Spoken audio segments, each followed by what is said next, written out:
And please make sure to post on social media and hashtag the Nutshell Group, What Matters Now, and the Future Summit. Sharu karai? Maybe I need to practice my Urdu, but shall we get started? Yes. Okay, let's bring the energy this afternoon. So for our next session, we will be having a dialogue on finding the bright spots. So please, ladies and gentlemen, welcome to the stage our first panel of the afternoon. We would like to introduce Rizwan Atwa, who is the Chief Executive Officer of Bank Islamic Pakistan Limited. Welcome to the stage. Could we please also bring on Imtiaz Gadar, the Chief Executive Officer of Al Mizan Investment Management Limited. Thank you. Welcome to the stage. Farhan Tahir, the Acting Managing Director and CFO of Pakistan Mercantile Exchange Limited, and Nadir Rahman, the Chief Executive Officer of Faysal Funds. And this session is going to be moderated by Sajid Aslam, the partner of Spectro Eco LLC USA. Ladies and gentlemen, a round of applause for our fantastic panelists.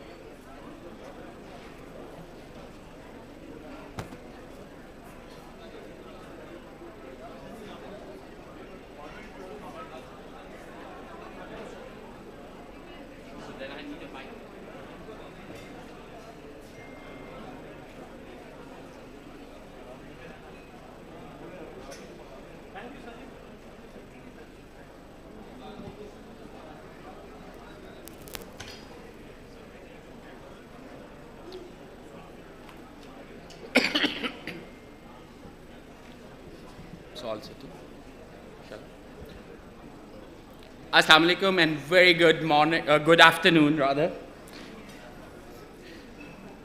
So I hope everybody has got a good lunch. Yes, no? So can you clap for this panel who is coming just after the lunchtime? Okay, great, thank you. So when I was putting together this one, there was a very common question, the bright spot. So what does it mean, the bright spot? And I'm not sure how many of you are familiar. There's one image from the NASA side where they have mapped the entire world and they have identified how the civilization has moved or developed. And that entire journey is mapped around the bright spots. So it's a night vision, and it has got the lights to identify where the concentration of human beings are and why it exists there. So if you see the Nile, you will see a lot of civilization and the lights across the Nile or beside the Niles, and similar go with the Sindh River. So you will see a lot of lights there. And as soon as you go to Australia, you will find more lights on the east coast, and the most of the area is totally, it's black.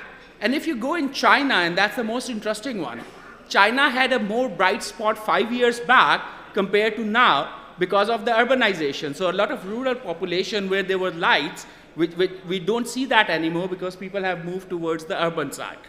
And that's identified the history, the spots, the opportunity, and entire business, entire infrastructure, all the sustainability related efforts are happening where the bright spots are. So similarly, we are going to pick up today, and we will see what are the kind of bright spots we are talking about, and how we will take it forward from there. So Rizwan Sahab, I'll start with you first.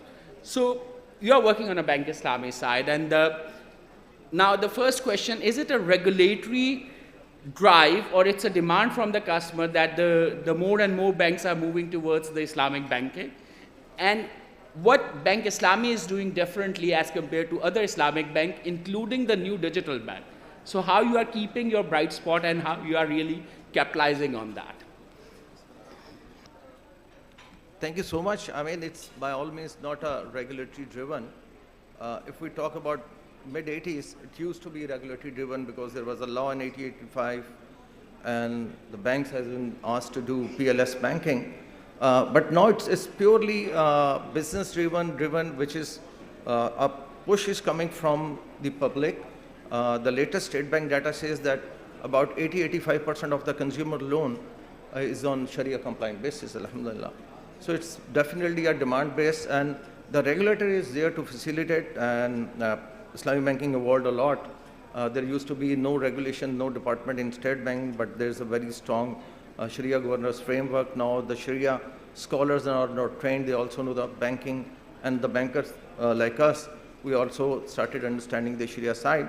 Once you talk about the bright side, I think there was a blind spots as well for the Islamic banking so far. Islamic banking used to miss the minorities.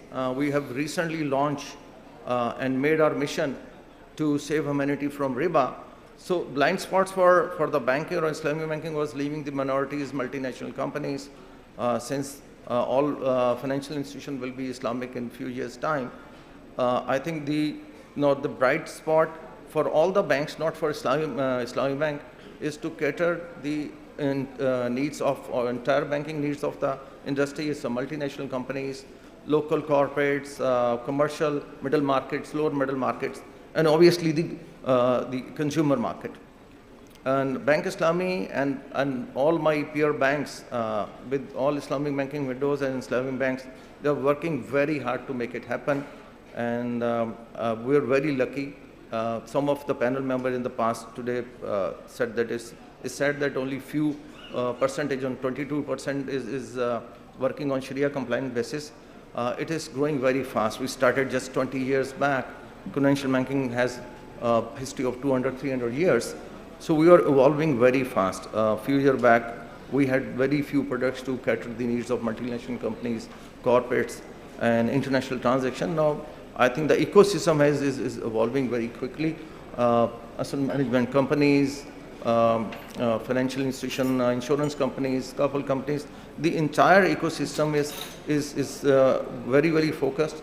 And this bright spot of financial inclusion in Islamic banking is very much in the eyes of the industry, and it is growing very fast. Thank you. Rizwan sir, I'll come back to you. One question that was asked by someone from the audience: why the profit rate of the Islamic bank for the depositor is lower than the conventional one? So we will come back. We don't need a detailed one, but we will come back to that one. So, Imtiaz sir, so going from a strategy perspective, so we are seeing the mutual funds as well. We are seeing a lot of AMCs coming up. So what Mizan is doing differently, and how you are finding your bright spot where you can provide the maximum return with the lowest risk to your customers? And yeah, please.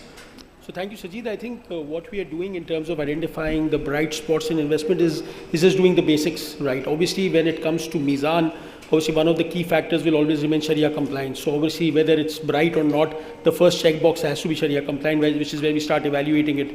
And again, as I said, it's true for all kinds of investment that anyone does. So not just for Mizan, but in terms of the basic process, research and information flow, and how do you your ability to analyze trends and developments and be able to decipher it. So I think that's the first part, where really leads to shortlisting of what the investment opportunities are. So that is always the first process. The second one is then doing a relative ranking within them. So there are times in the market where there are multiple attractive bright spots that are available to you. So obviously you also have to do a comparative analysis on them.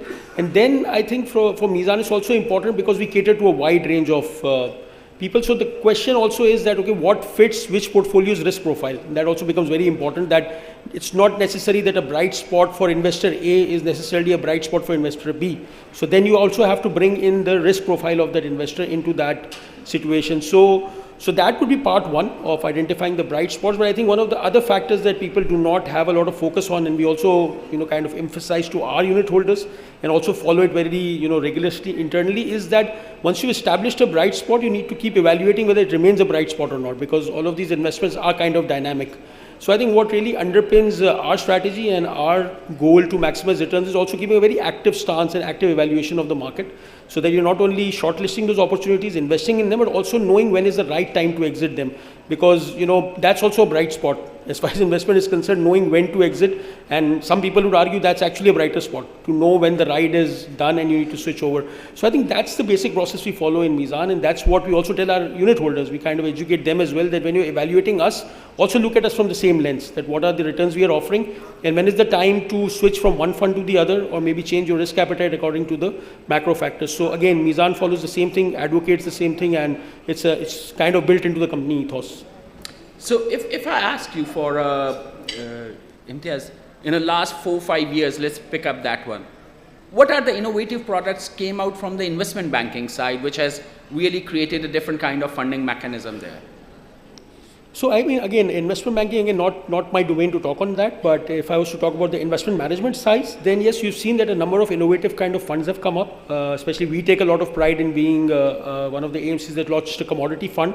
So, giving people a vehicle to, in a way, to invest into the gold market via the mutual fund system, because at times the ticket size of gold is not enough for small investors to go in. It's been culturally a very popular asset class in Pakistan, but it's got higher barriers to entry in the sense that not everyone can afford. So imagine going to Sarafa Bazaar and asking for 5,000 rupees of gold. Nobody's going to entertain you, right? So I think that's one product that really stands out, that what we've done innovative, but that's I've kept it at a very basic level, but also in terms of structuring, coming up with fixed term plans, coming up with income plans, coming up with, doing innovation in otherwise a plain vanilla fixed income market. So innovation kind of continues at this sector level, and Mizan also remains active. And as I said, if you were to ask me one flagship one, I would probably highlight the Mizan Gold Fund as being a unique one that we've come out with. Thank you, Imtiaz. And coming to you, Farhan, for that matter, mercantile exchange. So how you are seeing the liquidity and volatility, and specifically how you are attracting the customer towards that specific investment product within the mercantile exchanges. Thank you very much. Mercantile exchange is a new entity relatively as compared to Islamic banks or Islamic banking or mutual funds. So we are facing a real issue of what they are not facing, Sharia issue. And we are working on this side as well with Sharia Scholar, because they don't have the knowledge exactly what futures. We are a licensed future exchange. And it's a modern concept in Pakistan. We are the only exchange. So we are facing that issue. But just to give an example, that yesterday was the global day of volatility. And without volatility, there would be no volume. And yesterday was the highest volume of our exchange in Pakistan, as well as I think in globally. Gold was down by more than 2%, just because US election was won by Donald Trump. But indices have risen up, and they are gaining, and they will gain more in coming days. So we are exchange, we are provide trading platform in cash settled contracts, gold, oil, silver, currencies. We are working on physical gold, but there is, in every physical commodity, you have a supply issue. If there is demand, then there must be a supply. If supply is shortened, then demand cannot be met. So gold is supply, there is a supply issue. But we are working on that, and we are working on two sides. We have already a Tola gold size. This is around 300,000 right now value. So everybody cannot spend so much money on a single. So we are working on smaller size, and we have launched a milli tola, 1,000 of a tola, that is around 300 rupees, and which can be bought online from mobile phone, from anywhere, practically from around the globe. Anybody can buy, but it will be durable, but it has to be accumulated to a tola size, 10 tola size. It means 10,000 milli tola. We are working on a smaller size of delivery, but mostly people don't want to take the delivery of the gold. They want to invest their money, and then somebody else can hold for them, and then when they need the money, they can sell at a fair price without any charges. We have only 1,000 rupee of spread between buy and sell. So if 300,000 is your buy price, you can sell it 299,000 right away. Now, thank you. So we will come back again, Farhan, to explain a little bit how people can really invest in what are the products through which they are investing. Is the similar like the stock exchanges? There's a broker, you have got an app, how you can do that. So a little bit more knowledge there.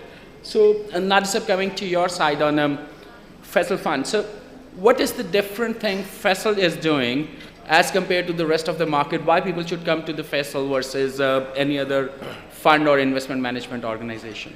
I think the basic reason anybody would come to a mutual fund is for return, obviously tempered by risk. So the focus of every AMC, including Faysal, is to provide the best returns as well as the convenience of investing. So the asset managers that are owned by commercial banks have a natural advantage because they can operate through the branches of those banks. The profitability of the AMC industry versus the banking industry is quite different.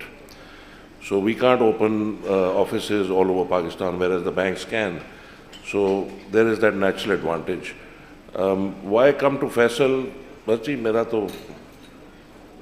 let the audience answer that question if they want to. I think everybody tries hard. Everybody is pushing. The industry is growing extremely fast because the returns in general are surpassing bank deposits. And my actual view on this industry is in 10-15 years, अभी कितनी होगी इम्तियाज़ को सब पता है ये बताएगा we are probably what 5% of bank deposits मेरे ख्याल में will be between 25 and 50% of bank deposits in the next 10 to 20 years because you've got a lack of education as well in Pakistan as people learn more as mobile apps and so on so are developed and every small town now has internet and so on and so they are aware कि यार ये मैं सिर्फ ABC bank में जाके current account नहीं खोल सकता मैं 10 चीज़ें और कर सकता हूँ. So that, I think, is the future. And this, if you look at data in developed markets, developing markets which are maybe a little more advanced than ours, so these statistics will bear out. So our industry is poised for a almost vertical climb, I think. No, thank you, Nadir. I think you picked up two points which I definitely would like to explore. Number one, our overall investment ratio, if we compare to the GDP or if we compare to the region, that how many people are actively investing and how they are really planning. So that's one part. And the second part is the convenience, that how convenient it is, and you also picked up Farhan on the education side. So how familiar people are with that in terms of how to invest and where they can invest and what is the most convenient way. Can they do it through the mobile or all that? And do they have enough information to really pick and choose that which investment to invest in? So what we can do as an industry, and I'm not talking about as an organization, as an industry to raise more awareness that how we should be really helping people and get into their lifestyle on an everyday basis, like the life insurances are doing. They are becoming a part of their lifestyle. So they are suggesting them things. Can the investment industry become the similar one that you have some money sitting with you? Why don't you look at the different investment side as an industry or as an individual organization? So Rizwan sir, we will start with you, but the first question which that was a pending one, why the Islamic bank is offering a lower rate of return on the deposit compared to conventional one? General perception. Yeah, thanks for asking. I mean, it's a myth. In fact, it's not happening. First, I tell you the flip side.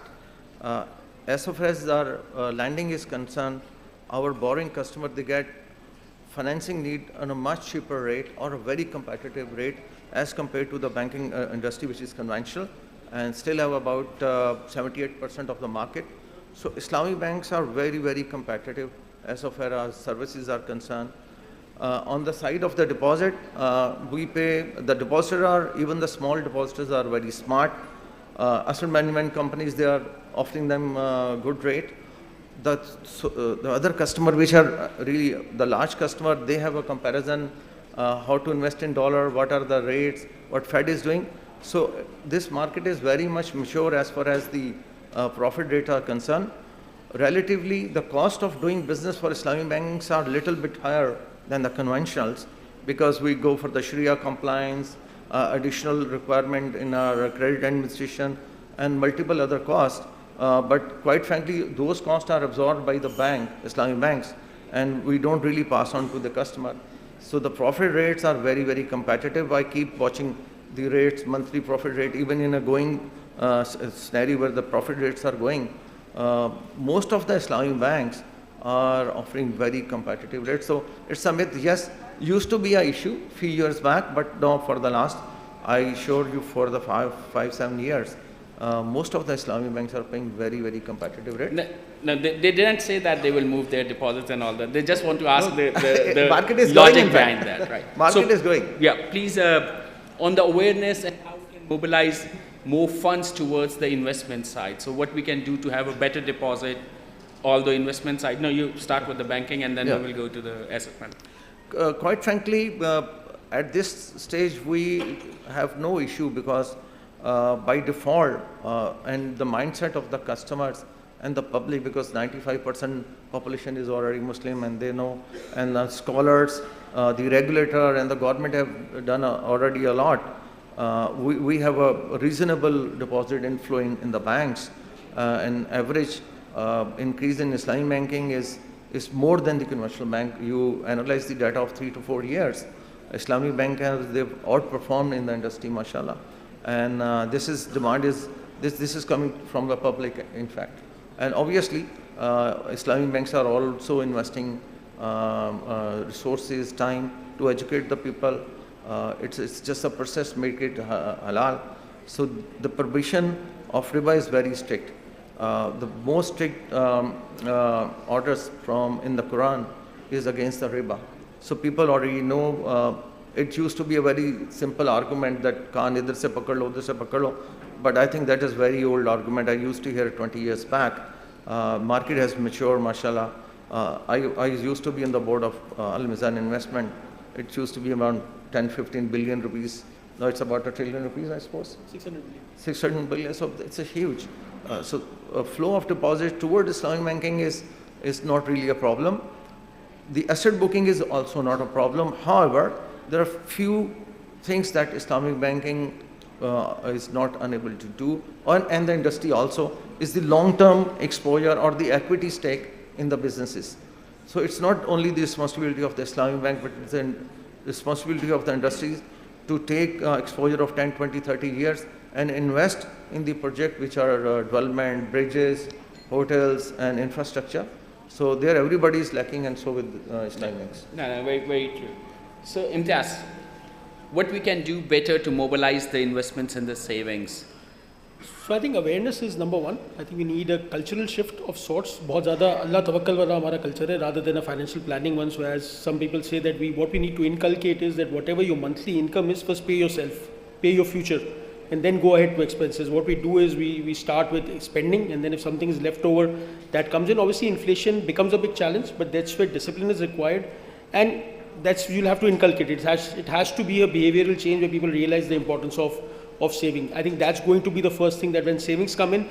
The second point is, okay, then we start educating them that once you've saved, now where do you invest? What's better for you? Mutual fund, fixed income mutual fund, equity mutual fund, you go to direct equities if you have the expertise. So those come later. So if you were to ask me, number one variable is bringing that cultural change. I think something we keep discussing is that probably we need that education at a school and college level to start educating people at a very young age what savings means. So not just going into saving as a discretionary or forced saving, but let's have this as an option, and people do understand why you need to do this. I think the rest will follow. Once the saving is there, investments will find their takers and they'll go in. But that's what we need to change at a fundamental level. So Imtiaz, you're not suggesting if somebody is not saving that 20% should go to FBR, right? That's not your. So the I mean, additional one. that's as I Other said. than the tax. So I used inflation as a milder term, but that's what I meant. After you've paid the FBR and inflation, whatever is left over, first pay yourself. But there are more stakeholders coming in between paying yourself and earning. So yeah, but you'll have to live with it. That's the landscape, unfortunately. Right. Farhan, so your product is a little bit newer as compared to the rest of the. So what you are doing from an awareness perspective to attract more people towards the mercantile exchange? Actually, I think people save, but not in banks, not in mutual funds. They save in gold, or they save this committees or something like that. Yeah. They know, they want to trust on those people only who they know. So we are offering the product of gold just for the sake of, it is easier to sell to people, that they can buy gold from their home and it will be transparent. So I think we are working on the ease of onboarding our clients.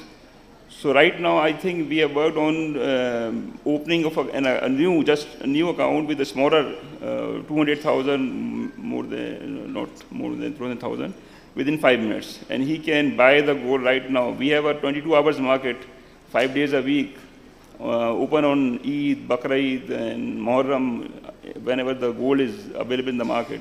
And we are making it 24 hours and 7 days a week. We are looking forward to make it available right every time.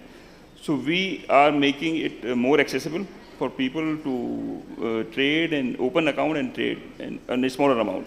Everybody cannot save more money than he can save 500 or 600 at any time. So we are working on this side by product. And you partner with the banks as well to get the access to the clients, or you have got your own app? Or we have our own app, own yes. app, We are not partnering with the bank. Bank are a channel.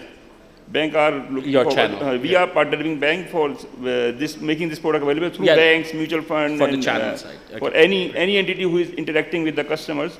They right now they are offering, almost every bank has a mall where they are offering the electronics products or saving products. They can add this gold as well there.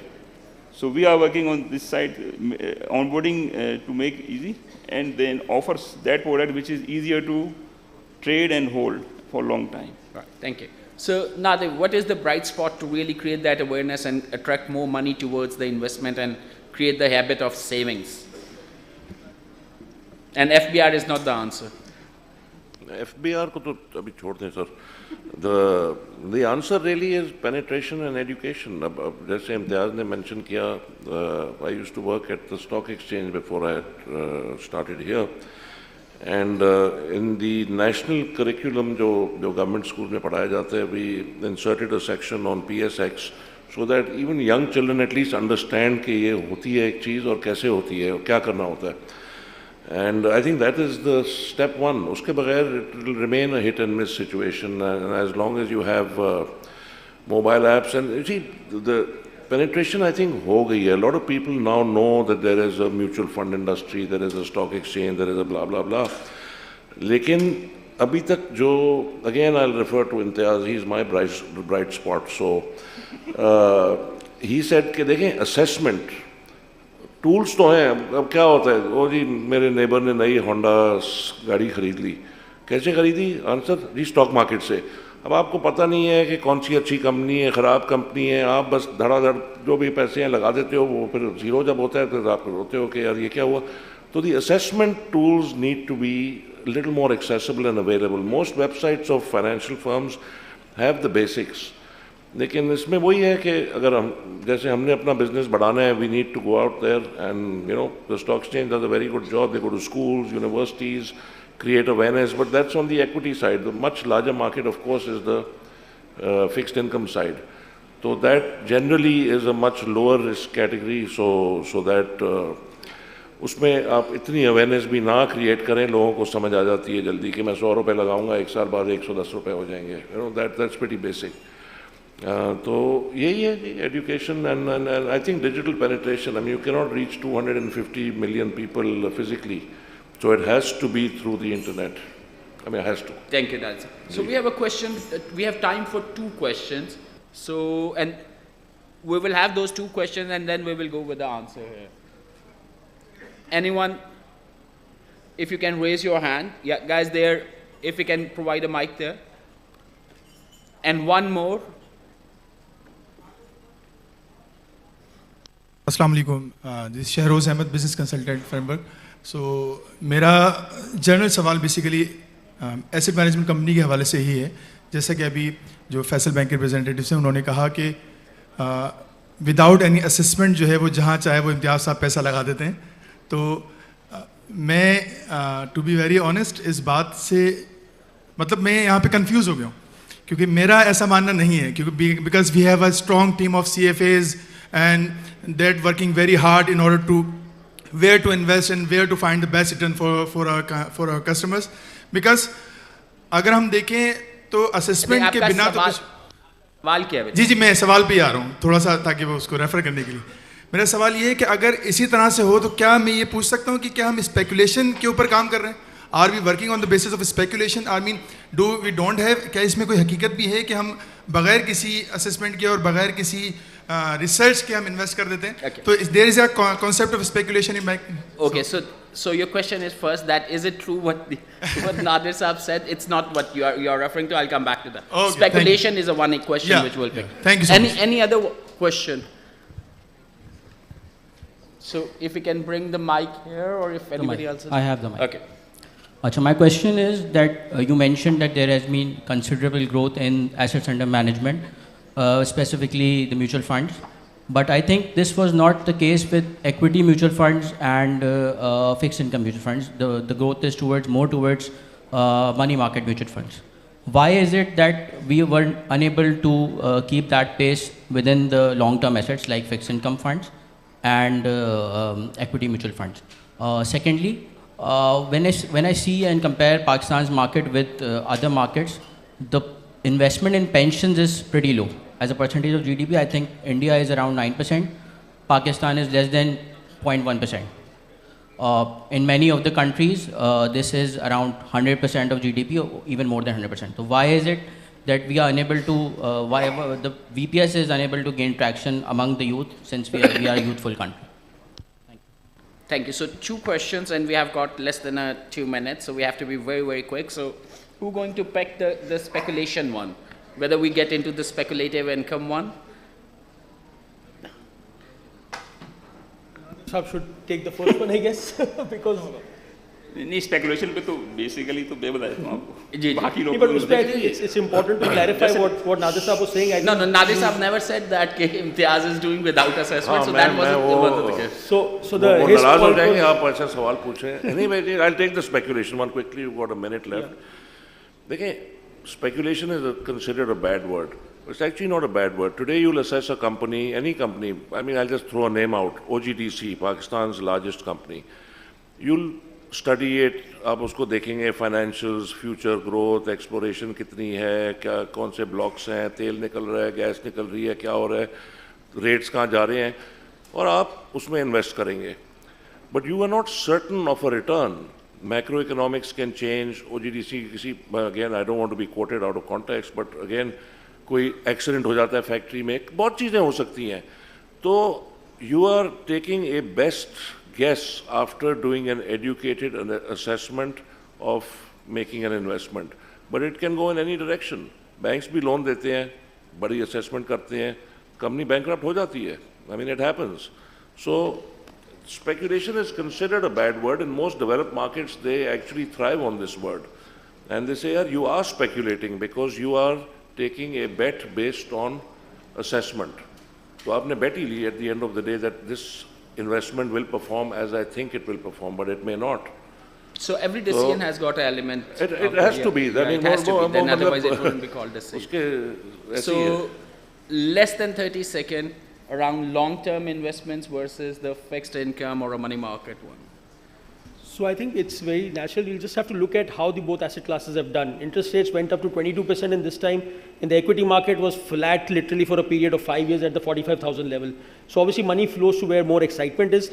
The market's doubled in the last 1 year, but it's happened at a time where people are coming off the back of 5 very painful years of equity investment. So the initial reaction obviously was कि 5 साल बाद मेरा rate आ गया तो मैं पहले तो exit कर लूँ. And I think what the market will need is a slightly more sustained rally for people to start looking at equities again. It's not just mutual fund. I think overall participation in equities has dwindled because, you know, the other asset class was doing wonderfully well and equities are not doing well. So I don't think there's a structural problem in there. It's more of a cyclical nature. So as market, you know, kind of convinces investors that this rally is here to stay, you will see equity investors coming back and that asset mix also changing for the mutual funds. No, thank you. And then again, go back to the fundamental which we were discussing, the habit, the change in the culture, long-term investment, going and looking at the pensions as one of a key area, that how you're going to do that and what are the key products for later. So thank you, panel. Thank you very much. So being such a wonderful panel, big round of applause for them, and thank you very much for being such a lovely audience there. Thank you. Thank you so much, gentlemen. If you could just stay on the stage for the presentation of the souvenirs. Now, I have been blown away with every single speaker on this stage today. So truly insightful, and I think we can say that we have found the bright spots here today. So for the presentation of the souvenirs, could I please invite Amir Shahzad, the Executive Director of Unity Foods, and Major General Shahzad Naeem from Nutshell on stage. And I would also like to invite Saira Awan Malik, the president of TCS, to present the souvenirs. Round of applause, ladies and gentlemen. Could we please have the presenters to present the souvenirs? And firstly, could we present Rizwan Atta, the Chief Executive Officer of Bank Islamic Pakistan Limited, with his souvenir. Round of applause, ladies and gentlemen.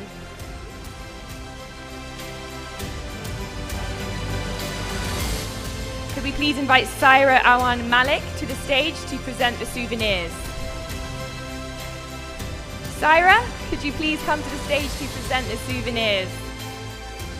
Ladies and gentlemen, thank you, and can we get a round of applause for Saira, who will be presenting these souvenirs. Firstly to Rizwan Atwa, the Chief Executive Officer of Bank Islamic Pakistan Limited. Round of applause, ladies and gentlemen.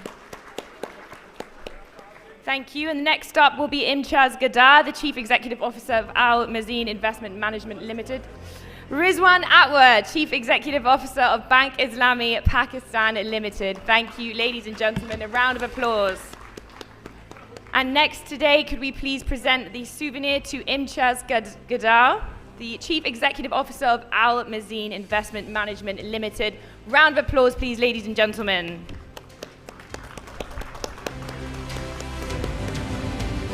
And next, could we please present the souvenir to Farhan Tahir, the Acting Managing Director and CFO of Pakistan Mercantile Exchange Limited. Round of applause, please, ladies and gentlemen. Keep this going. Round of applause, ladies and gentlemen. Thank you very much. And lastly, but not least, Nadir Rahman, the Chief Executive Officer of Faysal Funds.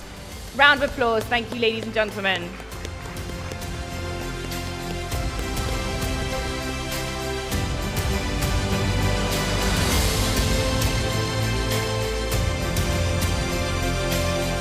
And just all pose together for a group photo. Thank you very much.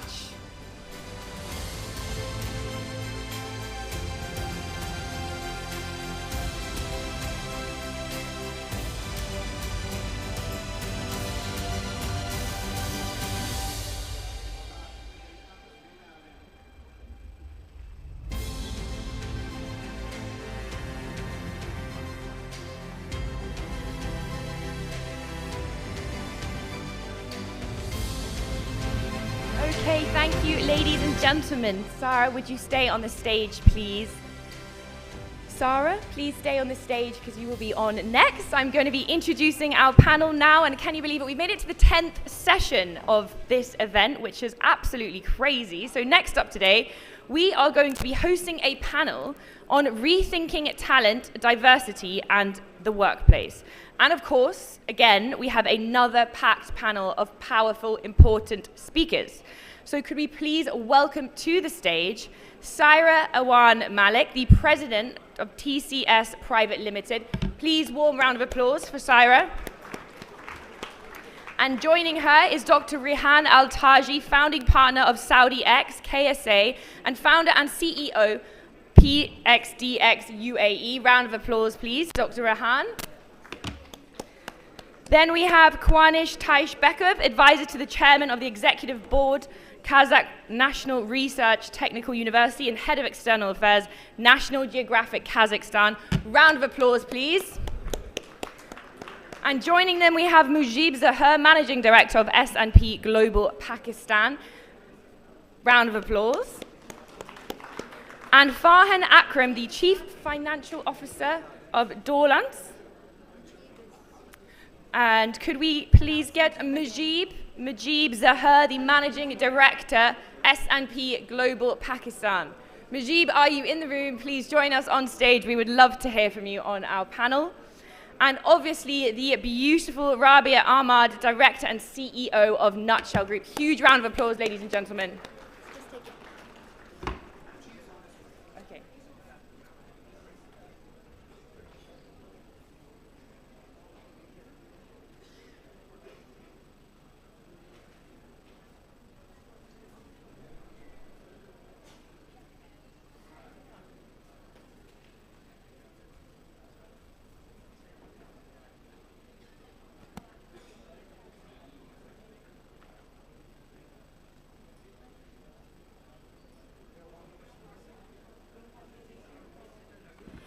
We're just waiting for Mujib to join us, and then we can start.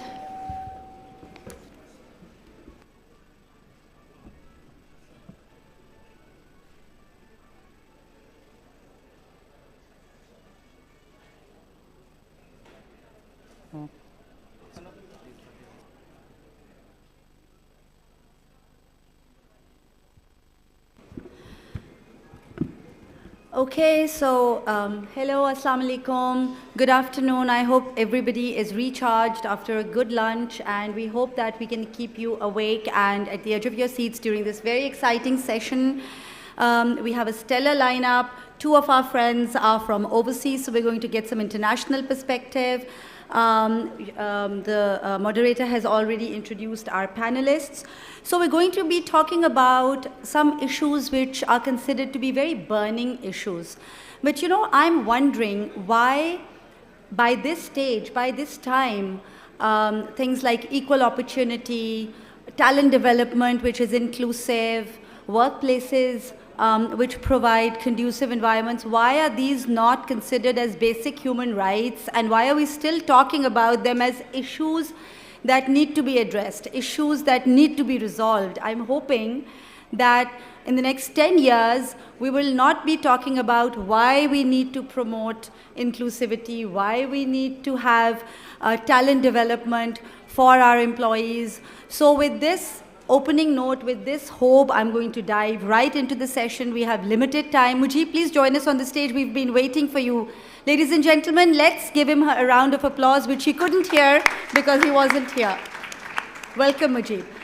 So we've just started, Mujib, and I'm going to dive right into the session because I want to give maximum time to my dear panelists. We have very limited time, so I'm going to come to Saira, the only other lady in this panel other than the moderator. So Saira is the president of TCS, which is a family-owned business. She's very dynamic. She's a lawyer by training. I'm going to come to the first question, Saira. What does the term talent management and talent development mean to you as the leader of a very human capital intensive organization? Also, you have a lot of diversity in your organization in many ways. And considering the importance of talent development, what kind of investment in terms of time, money, effort are you and your organization making? Over to you. Thank you, Rabia, for that question. The logistics sector that we are a part of, that TCS is a market leader in, tends to attract far fewer women than other sectors. So that is an initial sort of limiting factor to begin with. In terms of talent development and talent retention, the way I look at it is if we take a few steps back, it all really starts with a few essential building blocks. The first is the sort of ethos that is set in place by the leadership of the organization. Do they really believe in sort of promoting diversity, inclusive working practices, respectful work environments, etc.? It then comes down to the sort of policies that support that ethos. And last of all, it comes to, you know, what are the actual steps that are being taken on a day-to-day basis. So at TCS, the way we look at it is in terms of hiring, because we tend to attract far fewer women than some of the other sectors do. We are working very hard to improve our female hiring ratio. We've recently launched a management trainee officer program where 60% of our recent class was women, including women engineers from respectable engineering institutions, business trained women, etc., women who are working in IT. So we're really trying to inject women into those departments where they have traditionally not been well represented within the organization. In addition, we have a number of retail staff where our current ratio is about 14%. We're working to improve that to 50%. These are the women who are facing customers on a daily basis at our retail outlets. So the hiring policies of an organization are very important, and we are committed to exceeding our current proportion of women. But more importantly, arguably, is what are the training and retention steps that are being taken. So at TCS, we have an ongoing program for training our staff in our values, in our core objectives, and the mission of the organization, which of course is given to men and women equally. We have harassment awareness trainings to really foster this idea of a respectful work environment. We recently conducted a gender sort of pay audit where we wanted to check if women were being compensated similarly for the same work, and we found that they were. In addition, flexible working, parental leave policies, and work from home. We have about 350 women who are working from home. So these are the sort of steps, Rabia, that we as an organization are really taking. But coming back to the idea of leadership, I think it is also important to see women leaders, and at the senior level, we are, I must say, a little underrepresented. I do head the organization, and I hope that just seeing women in senior roles, including myself, that I can personally be a role model and attract more women who can then work their way up the organization. Thank you for that, Saira. And actually, you've spoken about some very inclusive strategies for talent development, which is going to bring me to my next question and my next panelist, Mujib. There was a study by a UK-based institution which said that a lot of organizations are still following exclusive talent development strategies, which means that they're focusing on the future stars, the high flyers, which is all very well.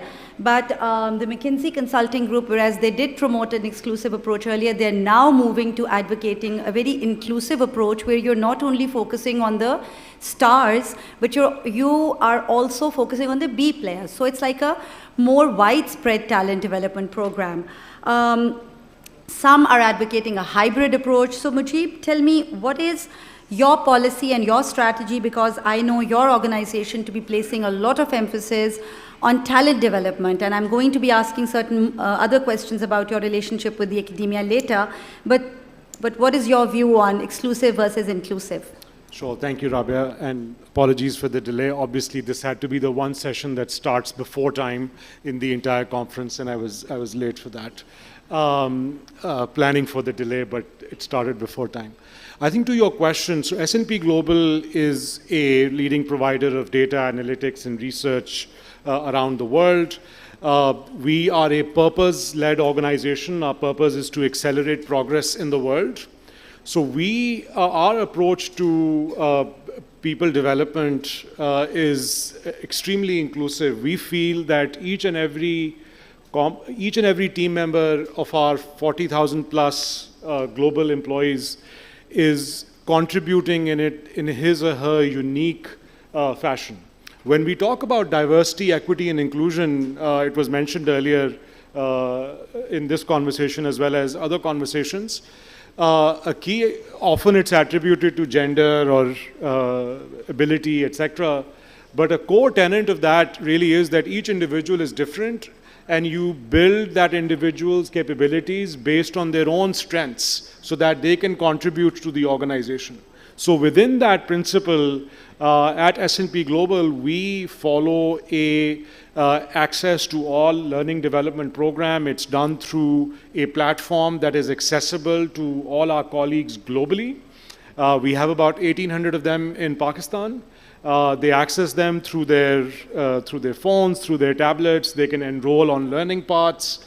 The one recent example I will share is of a very inclusive program that we are embarking on and is being very, very impactful, is around Gen AI capabilities. We created a partnership with Accenture that's going to provide education, both basic level and slightly more advanced level, to all our colleagues around the world. So when we talk about getting your team members ready for facing challenges that the future is bringing to us, a key requirement, I would say table stakes, is to make sure that as an organization, you are investing in that as well. Putting your, I mean, it's great to sort of come on panels and talk about it, but it makes it a lot more easier when the organization is investing in it. individuals, team members can make use of that training, build their skill sets, and then contribute. So in summary, to answer your question, Rabia, an extremely inclusive approach, access of training and skill development to everybody, because everybody builds and brings their own strengths, and only then an organization can truly meet its strategic objective and its clients' needs. Thank you. Thank you very much, Mujib. Indeed, inclusivity is the order of the day. Farhan, you're from a manufacturing concern, obviously a lot more capital intensive, and we have this ongoing debate about soft skills versus hard skills, and there's also this cliched, notion that generally technical people or engineers are not good at soft skills. The term general competencies is also used for this, and it's not just being able to communicate, but research and practice has shown that there are a number of other soft skills, like there's empathy, there's the ability to understand, the ability to be creative, be more intellectual. So from your perspective, in your specific industry, how much importance do you place, or do you think you should place, on the development of soft skills or general competencies in relation to hard skills? Sure. So thank you so much. So I'll try and give a brief intro about, so first of all, on this panel, I'm probably representing manufacturers, within that engineering services, engineering company, and within that appliances. So when you look at appliances, you would say that that is something which is probably more technically driven, because obviously there needs to be a preciseness and a certain restriction on how you actually do the manufacturing. But everything that's happening before and after that, that's all entirely soft skills. So when you're looking at the product design and development, that entire phase, that's all soft skills. You have to be extremely close. You have to understand what's going on in your consumer's mind. What does he need? What does he want? What are the things that he needs, but he may not even realize that he is going to need them eventually? And you have to build all of that in. You have to be extremely close with the market and the consumer both, and the trade, of course. So you get all of those inputs, you get all of those departmental inputs from your sales department, your services department, and then your engineer. And they're an engineer, right? Who should actually be labeled as somebody, he's all black or white, and it's all technical skills. But unless he actually has that soft skill, that creativity, that leadership in there, he's not going to be able to develop the product that's needed. Unless he has the interpersonal skills, he cannot interact with the rest of the departments and come up with a product which in a cohesive manner answers the need of everybody in the entire value chain. So it's really a balance. There are some people who are going to have a little more on the technical side, but for sure there is no one who can do without the soft skills. So I'd like to close it like this and say that you can say that while for an engineering company like us, like Dolan's, you can say while the hard skills are the backbone, but it's actually the soft skills which are going to be the conduit which will actually take you to growth and success. Thank you. Thank you. So you've actually hit the nail on the head that these softer skills are very important as you're going up the ladder, and to have a bigger picture rather than a tunnel vision of what you're producing. Okay, so I'm coming back to you, Mujib. So I know for a fact that one of your major goals has been to be an employer of choice. And you work very closely with academia to be able to get the kind of talent that you want. So I'd like to know, since you're a multinational and you're operating in so many countries, maybe you'd like to quote some talent development models that are kind of prevalent in other economies that you're working in. But where is Pakistan standing in terms of the kind of talent that you want from the academia, and also how are you designing your talent development programs to address that gap that exists? Wow, that's like 3 questions in one. I'll try to take each of them. You can get an extra minute. I think first of all, when it comes to how do we, when we look at a global landscape from a talent perspective, it's literally a multi-billion-dollar question, if not a trillion-dollar question. talent in this day and age is the number one resource constraint that a lot of organizations face. No matter if you're a technology company or in the financial services area, or manufacturing concern, skilled labor is something that is in shortage globally, especially since the post-pandemic global economic model where opportunities are sans borders. People from Pakistan, people from the region can find opportunities globally in different economies and different geographies and different skill sets. So I think it's a collective problem that is being looked at to solve across multiple tangents and multiple geographies. When you speak about how does Pakistani talent fare when we pit them against global talent, so we have offices across the globe. As Rabia was mentioning, we have a large presence in India, we have presence in the Philippines, in Argentina, in Malaysia, South Africa. So a very good talent snapshot is available to, and hiring managers from Pakistan, as well as Pakistani talent gets engaged across all of these geographies. A couple of things that we've been able to observe. I think we have fantastic talent in the country. This year, so far, we've hired about close to 350 people, or we filled 350 roles. A lot of them fresh grads. We go to universities like FAST and NUST for top technical talent or talent from technology skills. And we're able to find the skill sets that we need. The key question is, are we able to find, in the magnitude that we want? The answer is absolutely not. This is not that absolutely not, but different absolutely not. The gap that we have, that other countries have solved for in different methodologies, which I will get to, the gap is the scale at which we are producing is not meeting the demand. The demand is outpacing scale significantly. We produce 25,000 tech graduates, but only about 3,000 of them are immediately employable. The rest of them are not immediately employable. We need to solve for that problem. How can we make them immediately employable so that tech companies here as well as globally can find that talent from the country? A couple of models that other countries have adopted, we started on it a couple of years ago. We need to scale it up, and that model is boot camping. So taking fresh graduates or people with a year or two's experience and conducting boot camps that give them specific skills. And then those specific skills, India has done this very, very successfully in the technology space. They've trained people who are Salesforce developers, Tableau developers, AWS developers, people skilled with Power BI skills. These are all skill sets that everybody's looking for. I joke, if somebody can give us 200 Salesforce developers tomorrow, we will give them an offer letter the day after. Maybe they'll go through a background check, but they'll get an offer letter. We just don't have that skill set available.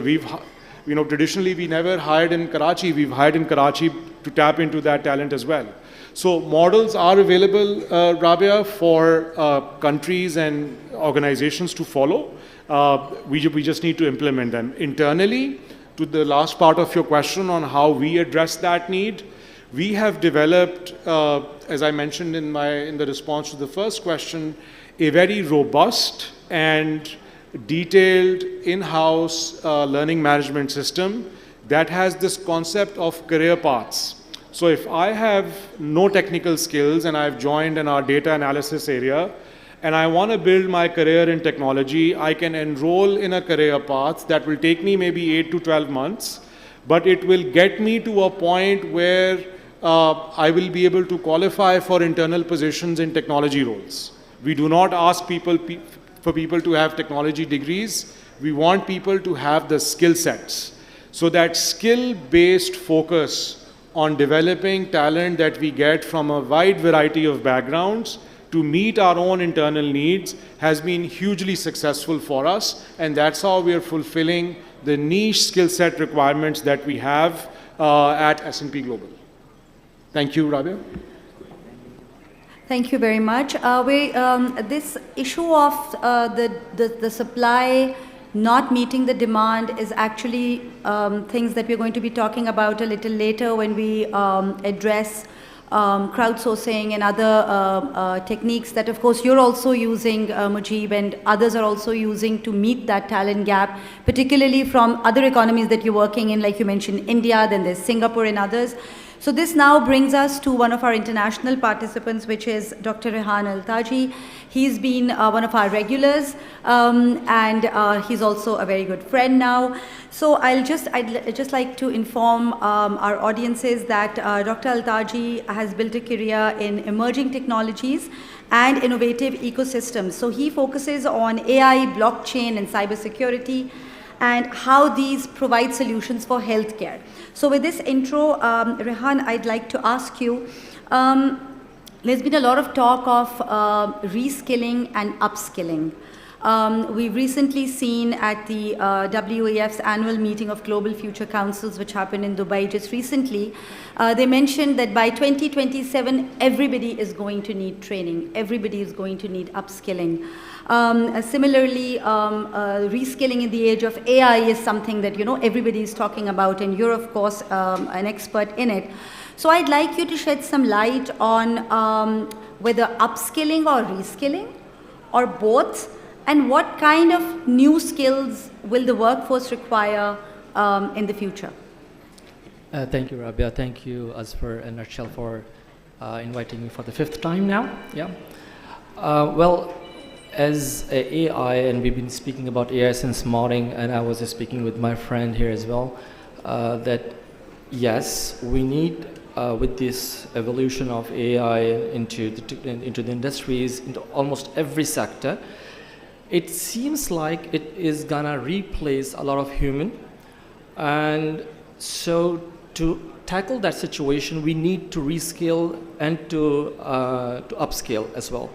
So how I see it is that if it's a marketeer, so he needs to know or understand how to use the technology for data analysis and stuff like that, so that will be kind of a upscaling. Whereas if it's a factory worker and he's working on a manual machine, and now there's an IoT and computer edging and stuff like that, so he needs to reskill how to operate now this kind of technology. So it's a reskilling situation. And I believe and I see both are important so that people do keep relevant, and we do, you know, the employment and everything is there.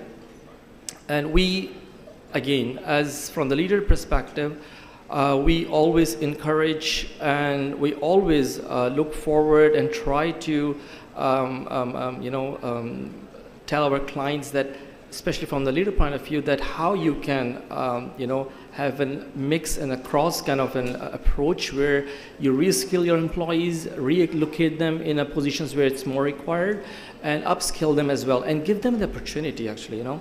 That's another thing as an employer, that you have to give them opportunity to get that skills needed of the time.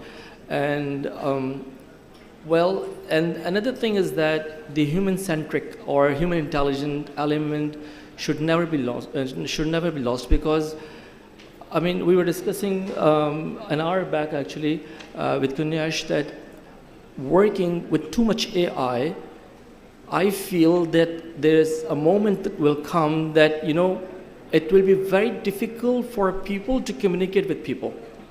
Yeah, so it's like the empathy, the humanity or empathy thing, I think we will start losing it.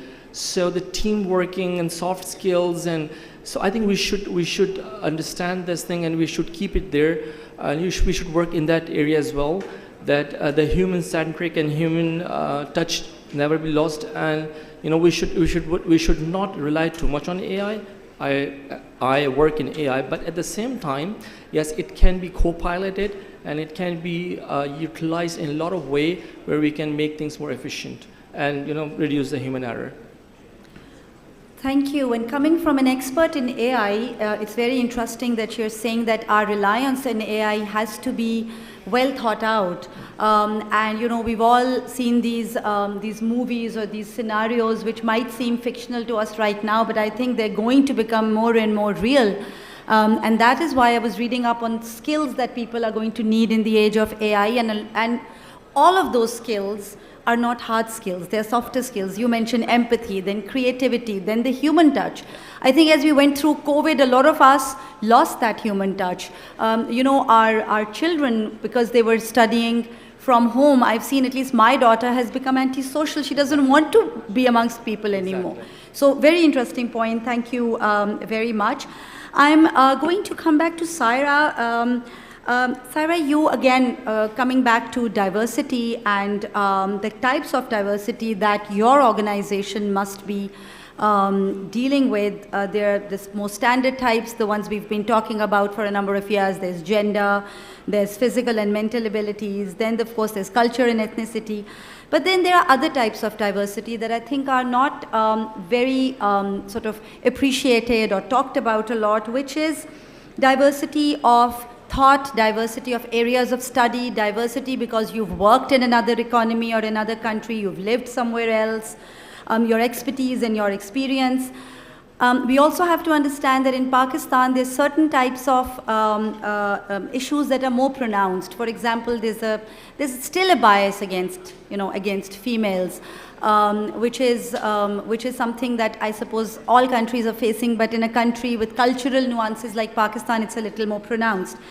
Then another thing that, Saira, I'd like you to address particularly is the class difference. In our country, we're so used to this class difference. It starts from our schools. There are elite schools and there are government schools. And then when we graduate from those schools and we come to the workplace, we're not really ready to embrace everybody. We don't embrace people that are from a different social class. We don't embrace people that have probably come from government schooling. It's sad, but this is what it is, and we need to be candidly addressing these issues. So my question is, do you face these difficulties when you're dealing with diverse groups and trying to inclusively develop these groups? And by doing so, through your talent management programs, what kind of improvement do you think you'll be able to bring in your organizational culture? Thank you, Rabia. Again, a very vast, comprehensive question, and I'm going to try to answer it the best I can. I think it all comes down to, if there's one principle that all of these answers can be found around, it's the principle of culture.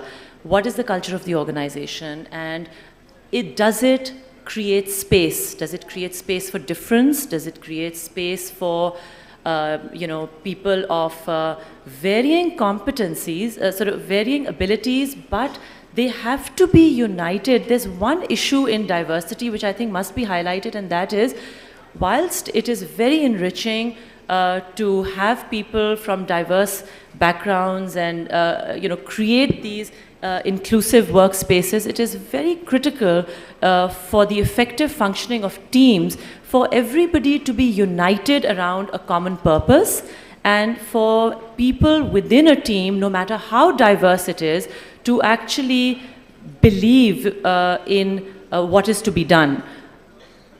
Sometimes, and we've seen this, and there's a lot of literature in the West, and it's taught a lot in business schools as well, that at times you have diversity where people, actually the diversity itself unravels the basic rationale or the logic of the organization. That should not be allowed.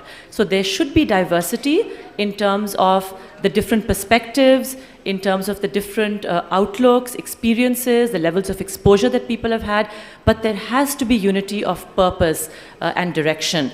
So that's one point. I think you want me to comment particularly on women and the sort of issues that women face. Yes, I think a lot of issues that are faced by women in the workplace are not specific to Pakistan.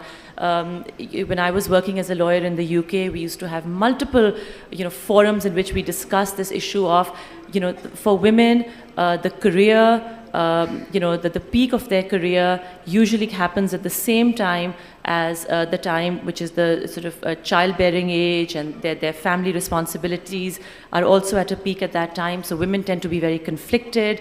They tend to drop off after a certain early to mid-30s, usually that's the time, just at the time that they're about to start meaningfully contributing to the organizations that they're a part of. So these are global trends, but in Pakistan, yes, there are certain other cultural aspects, social, societal expectations that are leveled on top of these global issues. I think Pakistani women face additional hurdles. There is a greater need for spouses to pick up the equality of childcare and other sort of burdens at home, etc. How do we tackle this? What we found in TCS is that women are very willing to participate. They are very willing, but again, they need support in things such as, transportation. How do they get to and from the workplace? This comes up as a big issue. So we provide, especially in some of our smaller towns, where there's not very effective public transportation, we provide pick-up and drop-off services for women. It's these sort of things which allow women who have already made up their minds to participate and to be part of the workforce to actually step in and contribute. Otherwise, they are simply not able to for very practical reasons. In terms of other, disabilities, yes, I think there's need to recognize that there are people of differently abled employees. And as an employer, I think the basic principle is how do we maximize and optimize the productivity of our employees? And that is the sole focus, and all the enabling policies within an organization should go towards that effort. Okay, thank you very much for that, Saira. And I think these are endless discussions. We can go on talking about, how to integrate women and other, the specially abled and other groups within an organization. I'm now going to come to a very, a new speaker, a new panelist for us. And it took me a while to understand correctly how to pronounce his name. It's Juanish Taishibekov. Juanish Taishibekov. Sorry, I've been practicing that, Juanish, for a couple of days. So since I also have a background of working in academia, so I understand how the challenges that academia is facing, not only in Pakistan but in other countries, to be able to provide the right talent. And I think no discussion on talent management or talent development can be complete without the perspective of the academia, because that is the base. That is the incubator or the learning place from where we get the kind of talent that we need, or at least we would like them to give us the kind of talent that we need. So I understand that Kazakhstan has a lot of Pakistani students. They have a great number of foreign students, and you had mentioned that Kazakhstan wants to position itself as a leader or a hub for education. So what role are universities in Kazakhstan, or how effectively the universities in Kazakhstan are playing this role of developing a global workforce, a workforce that organizations around the world are going to embrace? And also, since you've worked in interdisciplinary sort of harmony, trying to create what we spoke about, like a complete individual that is good with soft skills, hard skills, etc. So how do you think with these evolving trends you're able to also incorporate that aspect and give the kind of graduates that people like Mujib and everybody else in this room needs? Fanish, over to you. Thank you for the questions. Dear ladies and gentlemen, esteemed colleagues and future leaders, thank you for having me here today. Before I start, I would like to make one point. So I'm participating since yesterday in all sessions, amazing sessions, outstanding sessions. What I understand is that currently in the short term, Pakistan as a priority is putting the economic growth on the first place. I think, in my personal opinion, that the education should be on the first place. Education of the nation in the long term will give a great return. Imagine in 10 years if Pakistani students will have high school students and the university students will have great education, competitive education, then the Pakistan will start to grow. Kazakhstan and Pakistan, we are developing and ambitious countries. And so I hope you agree with me that the education should be on the first place. in the development of the country. Regarding the Kazakhstan, so starting from 1993, our government started to realize it and it opened a scholarship program called Bolashak, Future, and started to send best and talented and gifted students around the world to the best universities. And for now, we have around 13,000 graduates from around the world that is working on and sacrificing themselves for our economy in Kazakhstan. Second, 2 years ago, our country, due to the geopolitical situations, due to that the landlocked country, Kazakhstan, so we started to invite best universities, Western best universities, like Pennsylvania State University, Arizona State University, City University of Hong Kong. So we, for now, we have 24 universities open their branches. Why we're doing this? First, due to the geopolitics, again, Russian students, Indian students, Chinese students, and Pakistani students wants to get the best education in the West. In terms of the Russia, if we come, so there is some problems with the visa issue, right, due to the sanctions. Pakistani, Indian, and Chinese students, they want to get the best education, but it's really expensive. $50,000, for example, studying in the US at my university, George Washington University, it's very expensive. So what Kazakhstan is doing is we want to be the educational hub and give the opportunity to our neighboring and friendship countries so they can come and study. So we have for now around 24 universities, and we will be expanding to 10 more universities. And I hope that we already have 25 students from Pakistan, and they're already studying in medical sciences. And I propose, by the way, taking the moment, maybe we can expand it to the technical specializations so that our machinery, agriculture, energy will get the dual diploma degrees, Pakistan and Kazakhstan. Back to the question. So when you hire a person for the work, employee, what do you want first? You want the person who will do the project from the beginning until the end. You expect from him not only just the hard skills, for example, IT programming. No, you want from him budgeting, finance, creativity, problem solving. But at the university, the problem is that the university they cannot give that kind of education. The traditional education means that they are educating the hard skills. And so what is interdisciplinary skill set that combines technical knowledge together with the creativity and some other very important issues.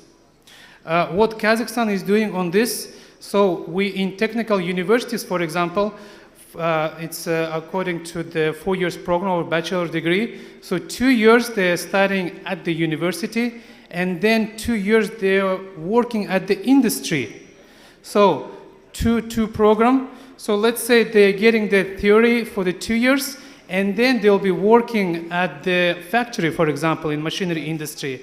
So at the end, you solve few problems. First problem you're solving is that you know that where this guy will work, for example, yes?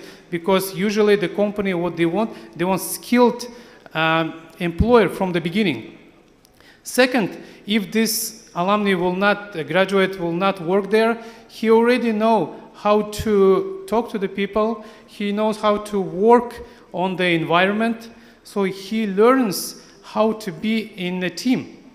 So by this, we believe that, by this approach, we believe that the students at the end of their education, they'll get the higher quality education, and second, they get the experience. Okay, thank you very much. And I think universities in Pakistan would do very well by collaborating with universities in Kazakhstan, considering the similarity in culture. And also, I believe you mentioned that we have about 25,000 Pakistani students at the moment. And you also have students coming in from other parts of Central Asia. Right. In Kazakhstan. Right. Okay, thank you. So, Rehan, you work in multiple markets. You deal with a lot of diversity. You work with diverse workforces. So let's talk a little bit about how you think diversity is a driver of innovation. How would innovation be affected if we're not able to make use of diverse workforces, and what is the impact on innovation in your experience by using the collective intelligence of diverse workforces around the world? So I think we have to see diversity in the sense, not look at it at the superficial level. I think we have to go a bit deep and see that diversity doesn't mean male and female and different age groups, but I think the having different ideas is also part of diversity, and having different cultures with different backgrounds and experiences add to that. And in this age, in this digital age where we are crowdsourcing, trying to reach out to the global human capital, different cultures, different people are working for you from different locations, different time zones. So that's a diversity in itself as well. And it adds to your risk management as well, because it helps you to understand that how we can see different, the same thing with a different perspective. Also, we can use, and we are using AI to evaluate the employees and the skill gaps they have, and the things that need to be done to make them more efficient. So here we are using the AI. The AI can use the pattern analysis and profiling of the employees, depending on the HR data, depending on the inputs through focused interviews with the employee, and based on that we can work. Still, it's in a very early stage, but we do have good results in that area. So yes, the AI is working to help the diversity, also helping enhancing the overall outcome of any company. So this is how I believe that the AI should be, and I think we should look more deep into when we're speaking about the diversity. Also, another important thing what's happening is that because we have a very young Gen Z, especially, which is more towards the digital age, but we need this Gen Z to be, to have that experience from seniors. So through different platforms and through different processes, we are able to transfer the knowledge as well from the seniors to these youngsters. So that's another important point, that we are able to do it through the technology. So yes, technology is there, as I said, but with the balance, it's always it's good to have a balance between the human and the technology. Right, thank you very much. So Mujib, I'm going to come back to you with another question that's related to embracing diversity. I think we all believe in ourselves that we have enough, that because we're empathetic, we're able to embrace diversity in the workplace. But recently I heard you speak at another session at a university in Islamabad, and we were talking about unconscious bias, because we don't realize that all of us have a certain type of bias, like I was mentioning earlier, towards a group of people that is different from ours. My question is leading towards the importance of training, mentoring, and making use of diversity professionals. So what kind of dependence, or maybe not the right word, what kind of value do you think organizations should get out of training and mentoring to be able to counter unconscious bias and to be able to leverage the diverse workforce, the diverse groups for success? Thanks, Rabia, and I'm cognizant of time, so I'll try to be concise. I think I'll go back to what Saira was mentioning earlier. It all starts from culture and purpose of the organization. Diversity and equity and inclusion is no longer a nice to have or something that you can put on the side. As Rehan was saying earlier, the it makes business sense to create a diverse, equitable, and inclusive team. We're a data company, we have data, it's called ChangePace. I invite everybody to go and search it up. You'll find the data, diverse boards on the S&P 500. Companies that had diverse boards performed much better as opposed to companies that didn't have diverse boards. So that's the business case for it. Now that the business case, that's step one, because that is what will, as business leaders and owners, that is what will compel you to then start making investments in these trainings and start seeing the value add. Unconscious bias training or sensitization training is table stakes for all colleagues, not meant for a particular group, not meant for a particular special needs individual. I'll give you a small example before I conclude. We ran a program last year for people who are differently abled and transgenders in our Islamabad office. We brought on about 20 such colleagues and ran a 6-month program with them.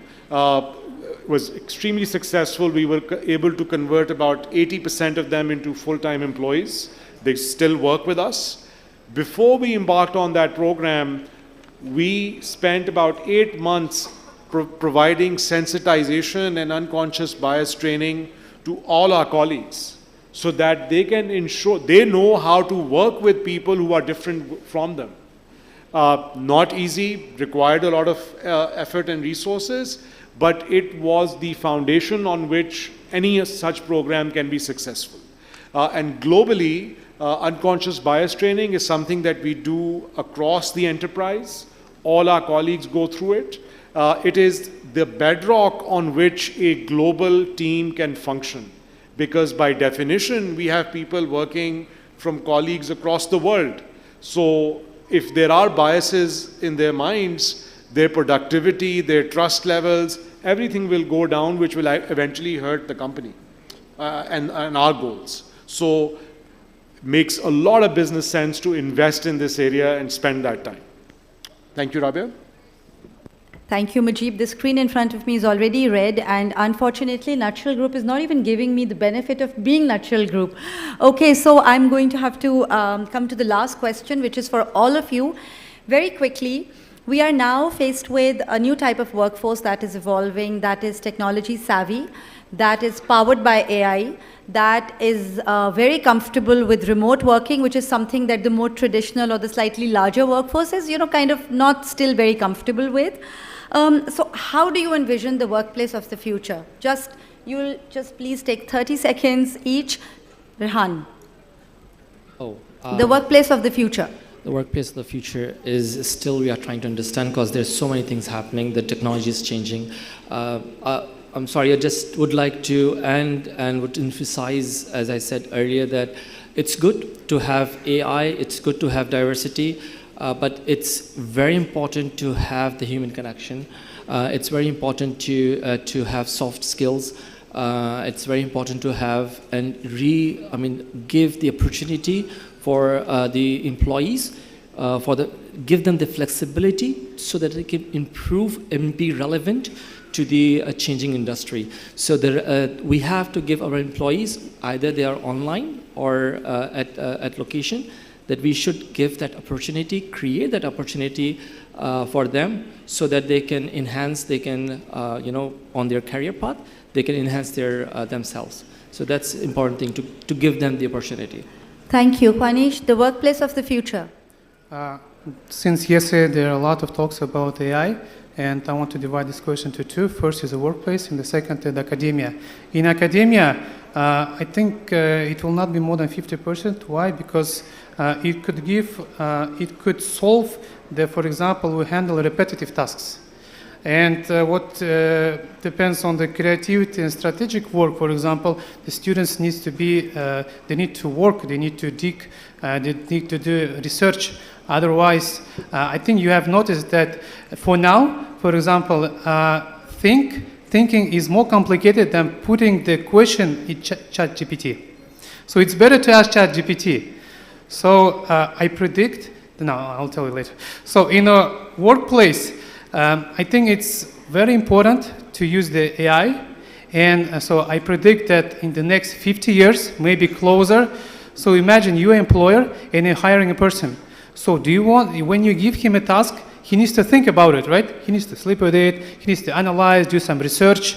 So how about if there will be a chip that will be here and it generates the information very fast? For the employers, I think this will be the best, right? In terms of getting the money, the time load, and the salary things, and they can get ideas right away, and so that the memory will be saved there, for example. And so I think maybe my colleagues have told me that it will be even closer due to the Neuralink and some other companies that is working on this. Thank you. Saira.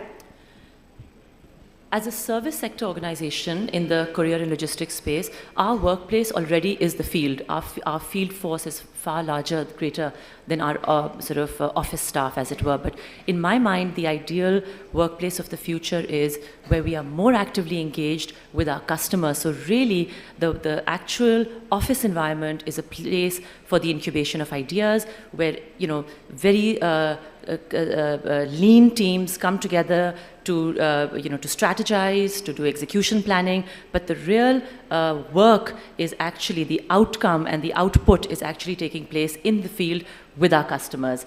In our sector, that is of primary significance. Thank you. Farhan. Thank you. So my last reply actually broke the mic, so I hope... Oh dear. So I hope this one sort of sees me through. I think, first of all, because there's going to be such a huge change in the pace of work, so you need to get people on the soft skill side. You need to have them trained for continuous learning. You need to have them be more adaptive to change. They need to be comfortable with AI. There will be a lot more investment on both your communication and your collaborative tools. And I think most of all what you would experience is that now you don't have to look for talent in the city that your office is. You could be looking at somebody who's in Argentina, who's in India, who's in China, and they can work seamlessly with you. That is going to put more challenges on the overall sort of cultural cohesiveness of the organization. So your own organizational culture has to be very strong to sort of cope up with that. Thank you. Mujib, you get 10 seconds. I'll say 3 tenets: purpose-enabled or purpose-led, as we've all talked about that. Number 2, remote first. Again, we've spoken about that. That's definitely a future of the workspace. And number 3, skills enabled. You have to relentlessly focus on enabling workforce with skills. Otherwise, you'll lose your competitive advantage. Thank you very much. Well, this has been very interesting. We've had some amazing takeaways from this discussion. I'm really sorry that we won't be able to take any questions. Otherwise, I might be in trouble with my boss. So please bring your questions to our panelists during tea or during the discussion in the hall. Thank you very much, everyone. This was amazing. A round of applause for our panelists. And over to you. Oh, you're already there, Jules. Thank you so much to our wonderful speakers. That was actually the last panel of the day, and what a way to end the panels. And a few key themes that stuck out to me were obviously diversity and inclusion is such an incredibly important topic, and we are so lucky to have female powerhouses like Rabia and Saira to look up to as role models. Embracing cultural diversity within business truly adds value and helps us understand different perspectives, and just stressing the utmost importance of education and training to drive transformation and being adaptive to change. So thank you so much for sharing your insights. We are now going to present the souvenirs. So could I please invite Farina Mazur, the Chief Public Engagements Officer at Nutshell, to join us on stage, along with Amir Shahzad, the Executive Director from Unity Foods. And could I also please ask Zahar Masood, Chairman of Pakistan Banks Association and President and CEO of the Bank of Punjab, to present the souvenirs. Please welcome them on stage, ladies and gentlemen. Could you all please stand? So firstly, could we please present Saira Awan Malik, the President of TCS Private Limited, with her souvenir. Thank you. Give her a round of applause, ladies and gentlemen.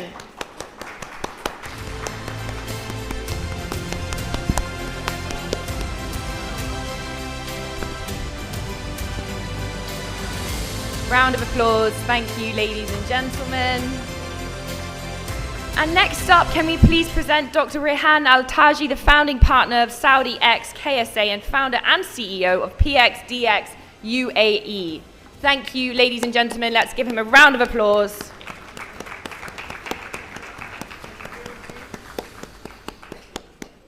Thank you. And for our next presentation, can we please present Kanish Taishbekov, the advisor to the chairman of the Executive Board of Kazakhstan National Research Technical University and head of external affairs of National Geographic Kazakhstan. Please give him a warm round of applause. Thank you, ladies and gentlemen. Thank you. There's two more. And could we also please present Farhan Akram, the Chief Financial Officer of Dorlance, with his souvenir. Thank you, ladies and gentlemen. Let's keep the round of applause going. We're all happy that everybody's here. And second to last, Mujib Zahir, the Managing Director of S&P Global Pakistan. Let's please present him with his souvenir. Thank you, ladies and gentlemen.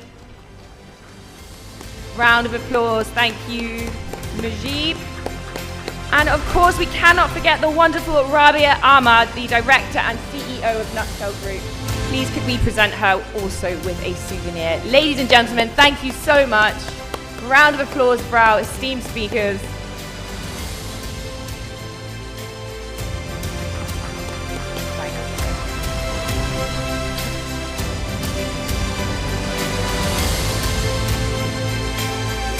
Let's keep the round of applause going, ladies and gentlemen. Thank you so much. What great energy in this room.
Okay, ladies and gentlemen, we have reached the closing session of the 8th edition of the Future Summit.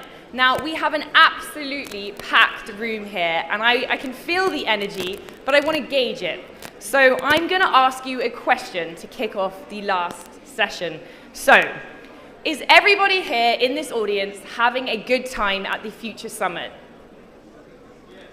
Let's respond to that next time. Let's try that again. So is everybody here going to return to the Future Summit? Yes. One last time, I'm going to ask once more, is everybody here having an amazing time at the 8th edition of the Future Summit?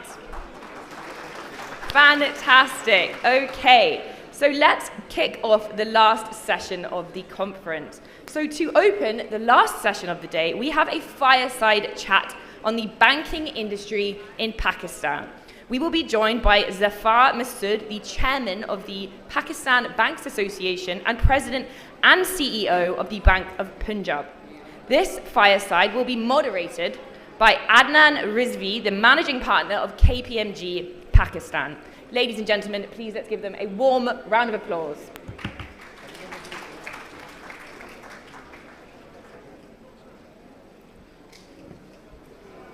Assalamu alaikum, ladies and gentlemen, and a very good afternoon to you all.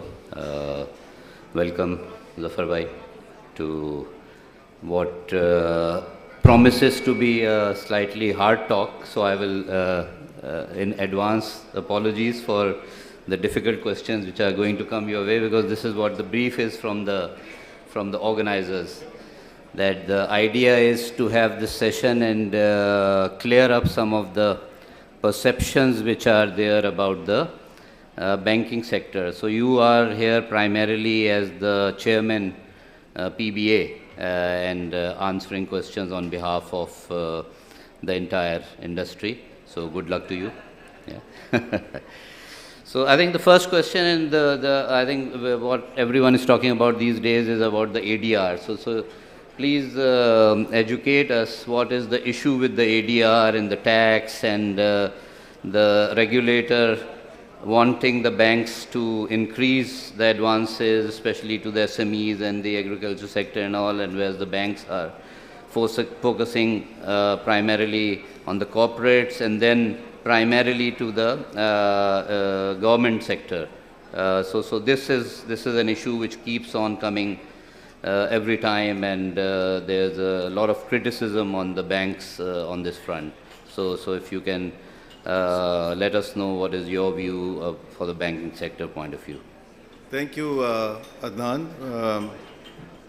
I always treated you as a friend, but इस सवाल के बाद मुझे तो थोड़ा शक सा पड़ गया और वाकई ये हार्ड टॉक ही होगी, क्योंकि जिस तरह आपने इतना मुश्किल सवाल पहले ही पूछ लिया, तो मेरा एक्सपेक्टेशन थी कि आप आखिर में पूछते कोई थोड़ा बहुत बात कर लेते, बट आपका मूड लगता नहीं है वो डॉक्टर शमशाद की प्रेजेंस में तो मैंने कहा कि वो जो रेगुलेटर वाला हेड जो है ना वो पहनने हैं.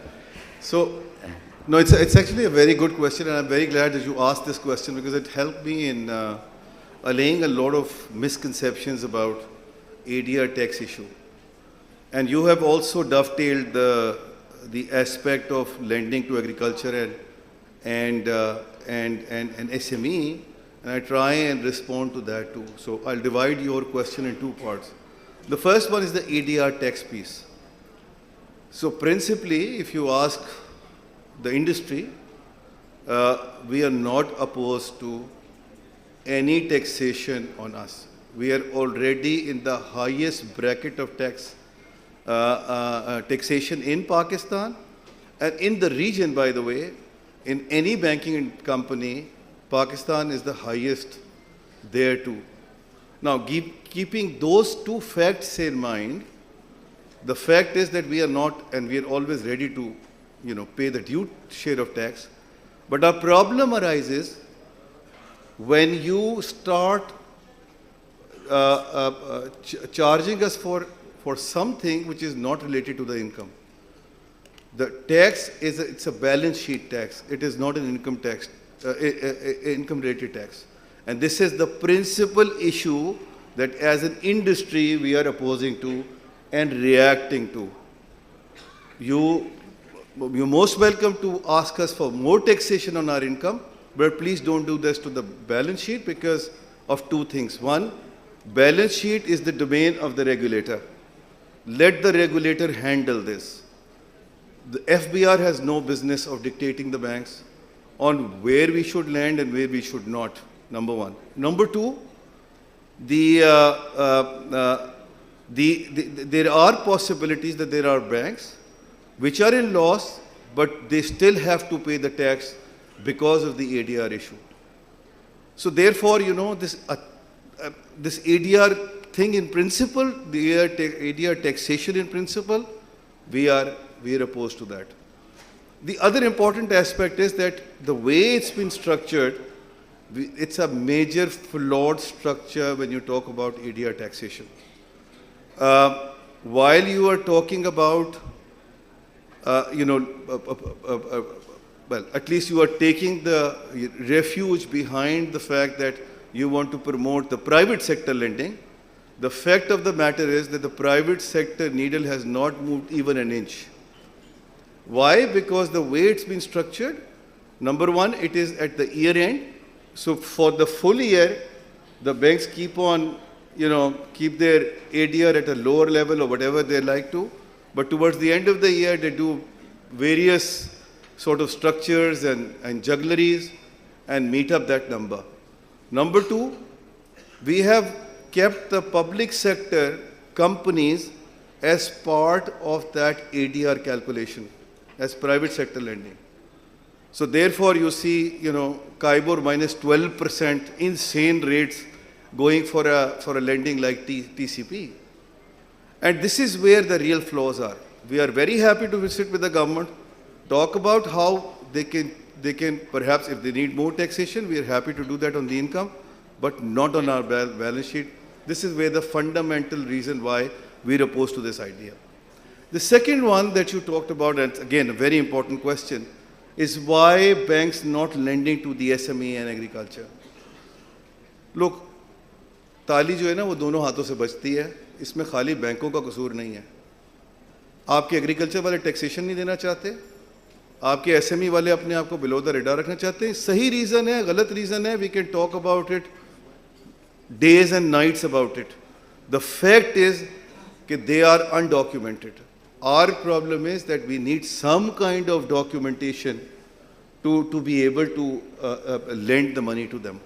And until unless they take a step forward, we can't do anything about it. So that is one very reason why the banks are kind of at a deficit of lending to the agriculture and SME sector. Having said that, I think there is a lack of ecosystem for these two sectors to lend by the banks as well. And I'm very happy to report to you, Adnan, and to the audience here, that PBA has taken this burden on itself, that now we are trying to work with the entire industry, State Bank of Pakistan, Ministry of Finance, to create that ecosystem. Now, the ecosystem takes some time. It may take a year or a couple of years, but it will be there. So as long as we have embarked upon it, we will be able to deliver it in due course of time. So that's the good news, and we are conscious about it, and we are working in that direction. जो इसमें ये बात ये होती है जफर भाई on a regular basis कि because you have the opportunity, the banks have the opportunity to lend to the government and earn some easy money, so why go into the hassle of all the other areas, even on the consumer side, on the other sides and all. So this is something which, how do the banks see this? Is this something which is the government-led sort of initiative, or the banks have any room to maneuver in this? So, Adnan, again, a very good question and a hard one as well. Look, the point is there are two aspects to this. One aspect is we lending to the government, and only to the government as such. One can argue this. And the other one is that, are we becoming lazy? And I'm trying to put this in a more direct manner. Are we becoming too lazy that we are going for the easy money of lending to the government and not going the harder route of giving the money to the individuals or through digital means or SME or agriculture? So on the first one, if anything, I would like you all to please appreciate that this is the banking industry in Pakistan which is taking care of the deficit of this country. 85% of the financing needs of this country deficit financing of this country, fiscal deficit, are met through the banking sector. Now just imagine one situation where tomorrow the industry entirely decides, although we are not very, as an industry, we are very competitive and we generally do not work together. But for a minute, just assume that we decide tomorrow that we will not lend to the government. Can you imagine the extent of the crisis that has happened in this country? 85% of the deficit financing. So if anything, banking is doing a big service by funding this. We should be giving a credit for doing the same, taking an extra risk on it, rather than being criticized for it.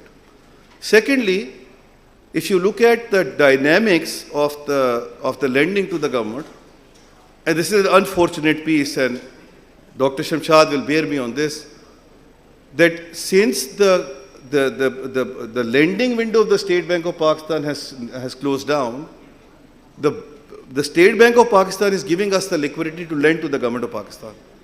And we are just being used as a conduit. If you take that piece out of the equation, that's around 10 trillion rupees, which we, in our terminology, call it open market operation, OMOs, then 50% of the deposits are to the private sector. So what are we complaining about?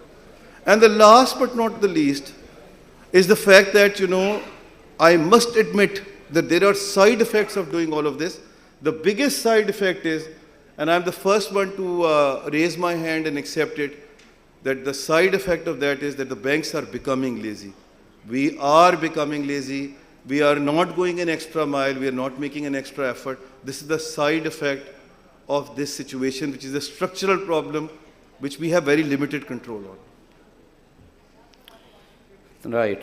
So another criticism is on the financial inclusion side, that probably the banks are not playing as robust a role as they should by not reaching out to those who are not part of the banking sector, and the processes are so difficult or archaic still that the cashless economy and all that, the promotion of that. So what's the view of आपने जवाब ही खुद ही दे दिया सवाल में, cashless economy हमारा तो कोई control ही नहीं है. आप देखिए, the problem is that we've just come out of the grey situation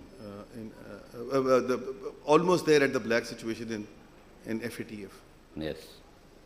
With that thing, how do you expect us to make the entire client onboarding or the compliance piece relax at all? We are operating in a country which is a high-risk country, and a country where every now and then you hear one bad news or the other impacting the global, at some stage a global event as well. We have to be extra cautious. This is unfortunately the part and parcel of the whole thing. As I said earlier, financial inclusion is driven from the fact what your fiscal policies are. If the government is not willing to impose the tax on those sectors which are supposed to be taxed, 52% of our GDP is untaxed. Real estate, retail, agriculture. Now with that situation, how much financial inclusion effort we can make? The question was more from a point of view of supporting the cashless economy and all. So the problem is that we can offer the digital solutions. And you are, but probably it's not as because the robust. People are not willing to embrace with this, only because of the fact that they want to be below the radar.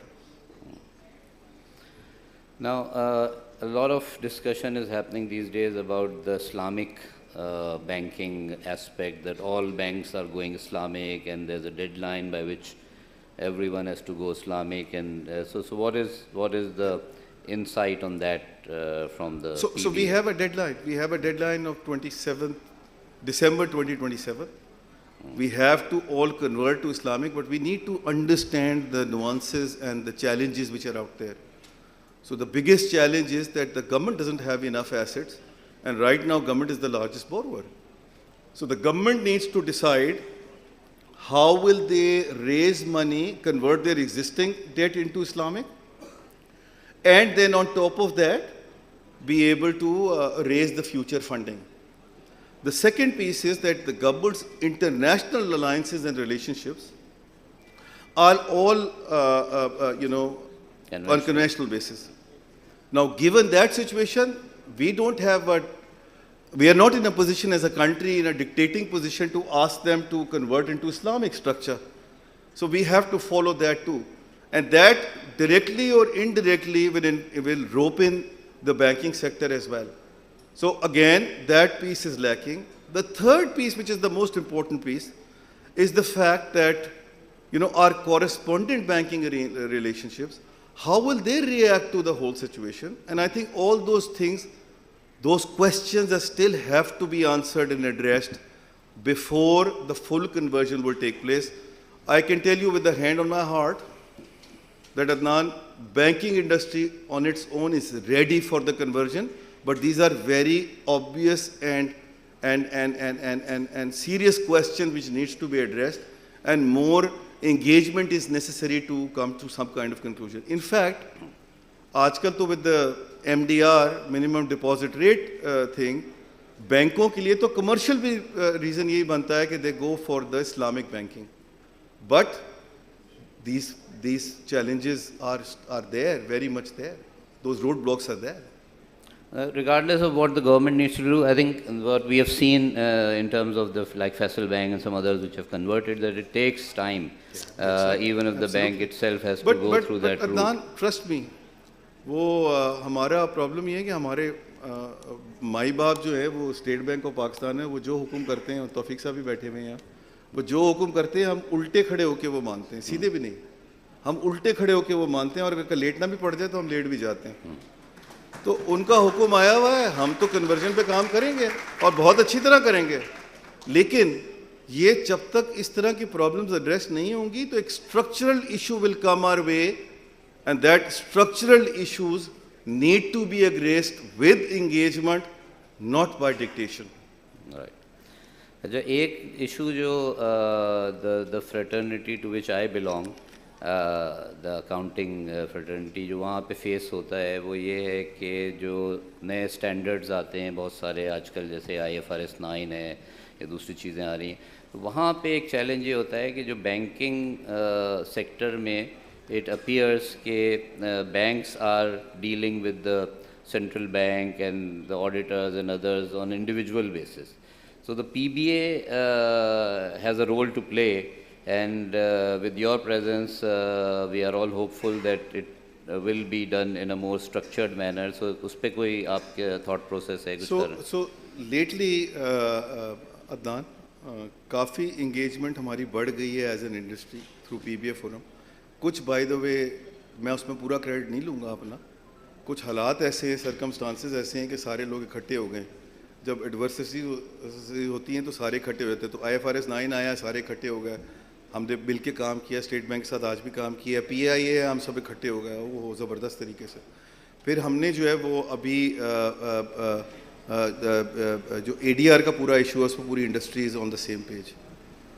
So we have seen that we have started now as an industry, because of the circumstances, अब जो सारा challenge है वो ये है for PBA to carry that momentum through for the right reasons as well. ये तो negative चीज़ें हैं ना, but सच्ची बात ये है कि on a positive thing also, हमने जो अभी पूरी task force बनाई है for SME agriculture and digital financing, उसमें भी सारी industry जो है that is working together as one group to create that ecosystem. और ये बैठे हुए हैं सामने सतार, ये हमारे साथ काम भी कर रहे हैं उसके ऊपर एक प्रोजेक्ट पे. इनको पता है इस बात का अच्छी तरह कि कितनी एफर्ट हमारी गई है. बल्कि मुझे भी आके ना आपकी सेशन से पहले मेरे कान में शिकायत कर रहे थे कि सर अब खुदा के वास्ते एग्रीमेंट साइन कर दें, बिकॉज अब तो सब कुछ आ गया है, but we need to take the industry along, and it's a complex industry which has multiple facets. We need to take everybody along. We can't do things in isolation. And मुझे ये लग रहा है कि अब as an industry we are doing a reasonably okay job. मैं नहीं कहूँगा बहुत अच्छा काम कर रहे हैं, but कोशिश पहले से बहुत बेहतर काम हो रहा है, और शायद हम इसको इसी पे राइट बैक करके ये जो प्रायोरिटी सेक्टर फाइनेंसिंग वाला इश्यूज हैं उनको एड्रेस कर पाएंगे. Great, great. I think now we open the floor to the audience for कुछ चुपते हुए सवाल आएंगे ऑडियंस की तरफ से भी जो है वो, तो प्लीज़ अभी चुपते हुए कौन से सवाल रह गए अदनान भाई? अब देखें, अभी तो पता चलेगा आप। तो ये काइंडली तकरीर ना करें, सिर्फ सवाल करें। और जो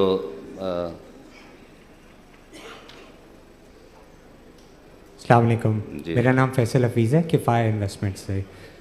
मैं जब डेटा देखते हैं तो पता चलता है कि पाकिस्तान में जो डिपॉजिट्स इंक्रीज़ हो रहे हैं वो तकरीबन 4 ट्रिलियन से हुए हैं, और गवर्नमेंट को जो लोन चाहिए वो 7 ट्रिलियन है। तो ये सस्टेनेबल तो नहीं है। तकरीबन पूरा का पूरा ही गवर्नमेंट को चाहिए जो इंक्रीमेंटल डिपॉजिट्स का है, और बैंक्स भी इसी तरह चल रहे हैं।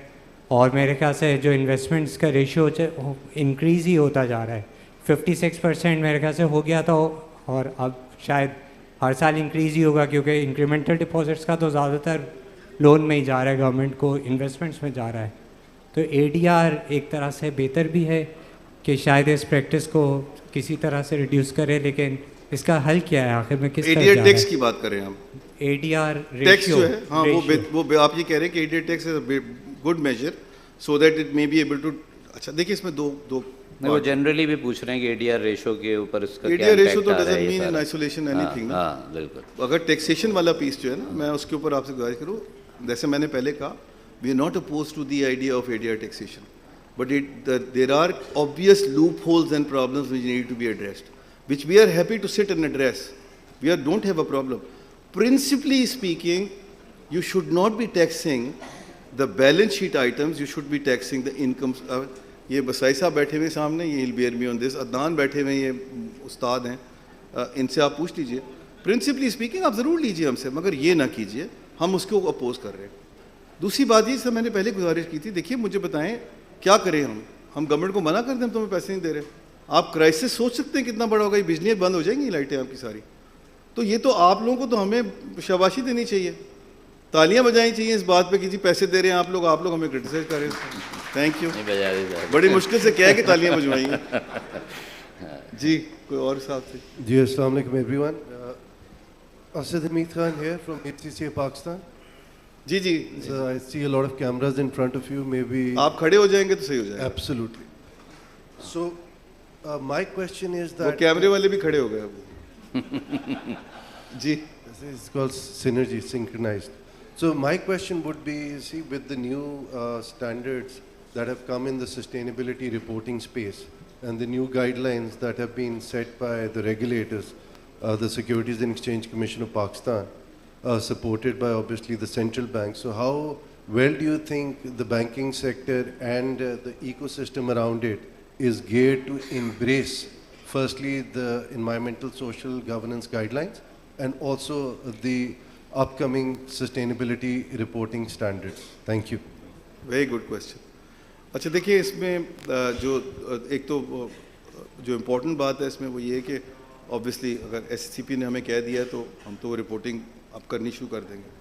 जो बड़ा पीस है ना, वो स्टेट बैंक ऑफ पाकिस्तान की जो गाइडलाइंस हैं फॉर लेंडिंग, जिसमें उन्होंने अब इनबिल्ड कर दिया है the requirement of the compliance with the जो ग्रीन बैंकिंग गाइडलाइंस जिसको कहते हैं, वो एप्लीकेबल है from 2025 onwards. We are preparing ourself for it. उससे बहुत बड़ा फ़र्क पड़ेगा, मगर स्टेट बैंक ऑफ पाकिस्तान का एक कंस्ट्रेंट है, एंड राइटली सो, कि वो डायरेक्टेड लेंडिंग नहीं कर सकता। वो नहीं कह सकता कि आप इसको पैसे दें उसको पैसे ना दें। तो ये बैंकों के पास ही at the end of the day एक आके उन्हीं के पास बॉल रुकेगी उनके कोर्ट में कि उन्होंने किस तरह इसको आगे लेके चलना है। इत्तेफाक की बात है कि आज सुबह हमारी मीटिंग हुई है, फाइनेंस मिनिस्टर ने वो चेयर की थी, and industry minister was also there. We have just come out with the option of EV 2-wheeler and 3-wheeler financing concessionary, जिसके अंदर सारा आर्गूमेंट इस बात पे हो रहा था कि किस तरह हम बैंकों को भी इंसेंटिवाइज करें कि वो इस प्रोडक्ट के अंदर जाएं, और किस तरह हम कंज्यूमर को भी इंसेंटिवाइज करें। कंज्यूमर को इंसेंटिवाइज करना फिर भी आसान है, बिकॉज आपने एक उसको इंटरेस्ट फ्री लोन दे दिया फॉर एग्जांपल, और उसको आपने कैपिटल सब्सिडी दे दी। लेकिन जो बैंक्स हैं वो फिर भी नहीं आना चाहते। They always have an objection on one thing और दी अदर कि जी हमारे टाइम पे पैसे नहीं सब्सिडी के आते गवर्नमेंट से, हमें जो है इसमें वो क्लाइंटेल जो है वो ऐसा मिलता है कि जो हमें नहीं सर्विस करना पड़ेगा, तो हम we have to build enough incentives in the system for the industry to land to this industry, and this is the key. उसके लिए ज़रा गवर्नमेंट को फिस्कल स्पेस निकालनी पड़ेगी, जो मेरे ख्याल से द रेजोल्यूशन एग्जिस्ट। जी हाँ। अस्सलाम वालेकुम। सर मेरा सवाल, पहले तो माज़रत उस सवाल के ऊपर, सिंपल सा एक सवाल है कि एग्रीकल्चर टैक्स रियल एस्टेट पर हम एक ज़माने से बात कर रहे हैं टैक्सेशन की, तो इसमें पॉलिटिकल प्रेशर कितना है और टेक्निकल एस्पेक्ट इसकी क्या है, मतलब क्या उसका रेशो है कि क्या इसमें पॉलिटिकल चैलेंजेस क्या हैं इस टैक्सेशन के और उसका कितना रोल है, और बाकी इसके दूसरे एस्पेक्ट्स क्या हैं। दूसरी एक छोटी सी बात कि सर बैंक की जो what I field in terms of industrialization कि जो इंडस्ट्री में जो मतलब जो एक रोल बैंक का होना चाहिए इंडस्ट्रियलाइजेशन के लिए पाकिस्तान की, there is a role, there is a very key role of Pakistan banking sector, but what I believe which we expect as a nation, I think वो रोल अभी तक जो है वो बैंकिंग इंडस्ट्री इंडस्ट्रियलाइजेशन के लिए जो है वो अपना रोल प्ले नहीं कर पा रही। तो इन दो एस्पेक्ट्स अगर काइंडली आप, थैंक यू। अच्छा, पहला वाला तो देखिए, मैं सिर्फ आपको एक बात बता दूं, ऑब्वियसली मेरा तो कोई उससे ताल्लुक नहीं, ना एग्रीकल्चर से ना टैक्सेशन से। मैं सिर्फ आपको एक चीज़ बता दूं कि आपका इसमें ग्रामी क्या है, शेयरोज। देखिए, जब सरकार कोई काम करना चाहती है ना तो वो काम कर लेती है। जब उन्होंने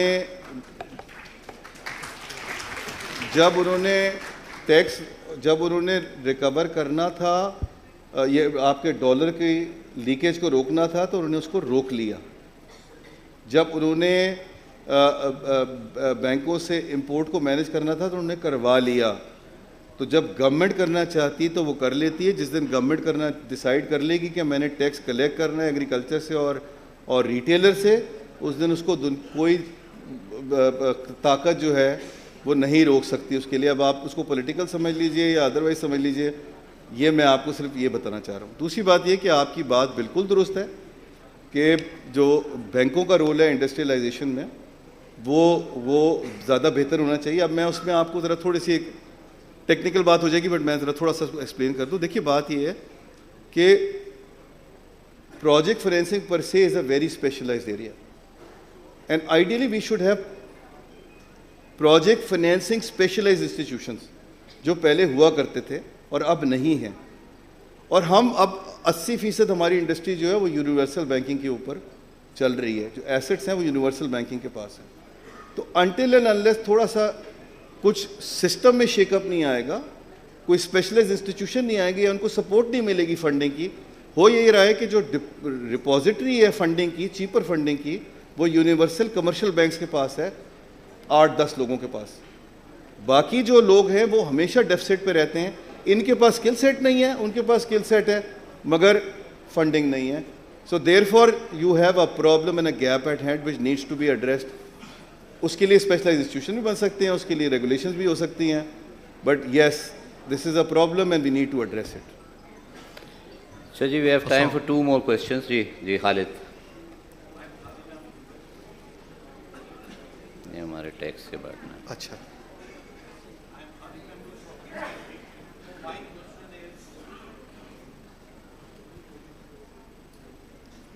My question, we always talk about the non-documentation of the economy. More than 50% of the economy is undocumented. And my understanding is that the banking sector can contribute a lot in documentation of this economy. But unfortunately, this is not being done. Can you share what kind of products are in the pipeline and how the banking sector can contribute on the documentation of this economy? मैं आपसे agree नहीं करता तो मैं जवाब क्या दूंगा?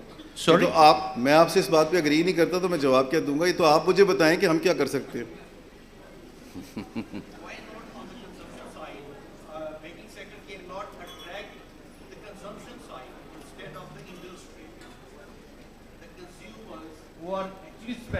Why don't they come into the banking sector to facilitate them? Because उनको टैक्सेशन के इश्यूज है, हमसे तो कोई प्रॉब्लम नहीं है, उनको टैक्सेशन के इश्यूज है। खास साहब मैं आपको बताऊं 2 बातें ऑन अ सीरियस नोट। एक तो मेजर जी एक तो उनको ऑब्वियसली वो उनको डर लगता है। अब हर कोई तो खालिद साहब आपके पास नहीं आ सकता ना, ज़रा इनको हैंडल कर लो, तो बेचारे घबराते हैं। एक तो नंबर 1 ये, नंबर 2 ये है, और सच्ची बात भी है, घबराना भी चाहिए। दूसरी बात ये है कि मेरा ख्याल है हमारे सिस्टम्स भी इतने ज़्यादा गियर्ड अप नहीं है जो आप फरमा रहे हैं, तो मैं खुद अपने आप को क्रिटिसाइज़ कर रहा हूँ, गियर्ड अप नहीं है कि हम उनको अट्रैक्ट करें और अकोमोडेट करें, स्पेशली छोटे कंज्यूमर को। वो तो बेचारा आते हुए ब्रांचेस में बड़ा घबराता है। ना होता क्या है खालिद साहब कि जब एक डिमांड आती है ना चीज़ की, जब सप्लाई साइड की सिचुएशन बनेगी ना, तो हम भी अपना एक्ट ठीक कर लेंगे, हम भी इंसान बन जाएंगे। अभी तो मसला ये है कि जो बड़ा प्रॉब्लम है टैक्सेशन का, people just do not want to come to the bank because उनको डर ये होता है कि ये डेटा आप तो हमें देना भी पड़ेगा FBR को, आपको पता ही है। तो उस वजह से वो खुद ही घबराते हैं और पीछे रहते हैं, सिस्टम में आना नहीं चाहते। चलें जी, one final question, we have a minute. अस्सलाम वालेकुम। वो हमारे फॉरेनर ये we have a guest here, yes please. Let's keep the question as short as possible, please. Thank you very much. Hi, William Baubeen, Orbit Startups. I spoke yesterday. So I made one suggestion, and it requires everyone in this room to work together. So I spent about 15 years in India, 20 years in China.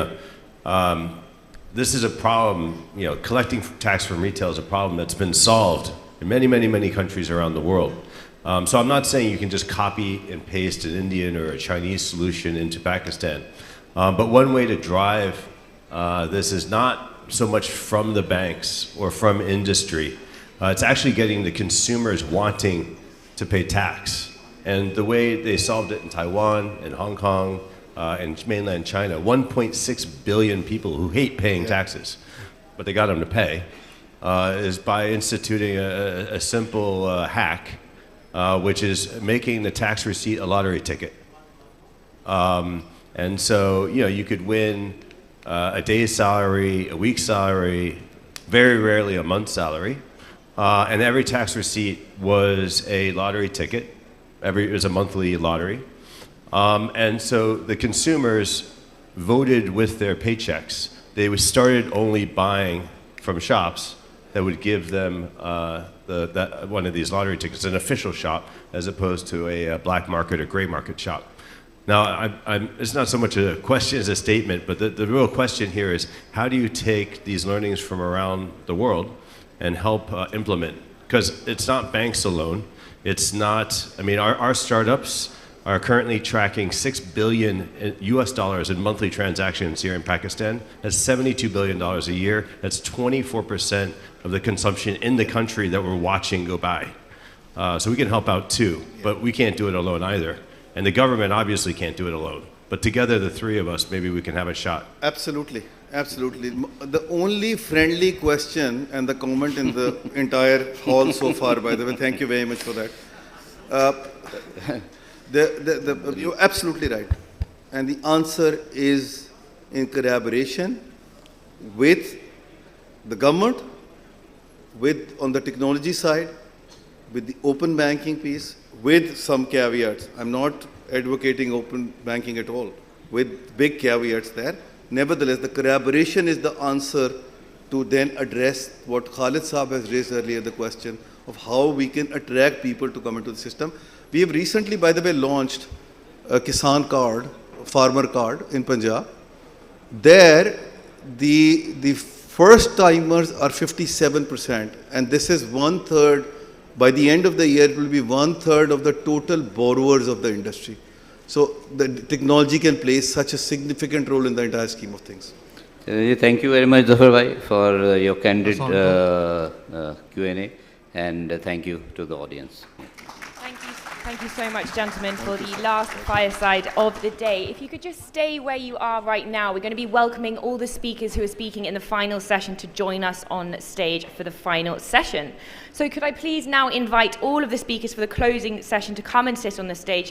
Let's please welcome to the stage Simon Atkinson, the Global Chief Knowledge Officer of Ipsos, Professor Mark Turrell, founder of Undavos, CTO of Fresh Solutions AI and CEO of Arashi UK. Let's keep the round of applause going and let's get them all on stage. Could we also welcome Akif Said, the Chairman of Securities and Exchange Commission of Pakistan. Could we please also welcome Senator Dr. Musaddiq Malik, the Federal Minister for Energy of the Petroleum Division. He might be joining us shortly. Dr. Ishrat Hussain, author, economist, former Federal Minister and Governor State of Pakistan.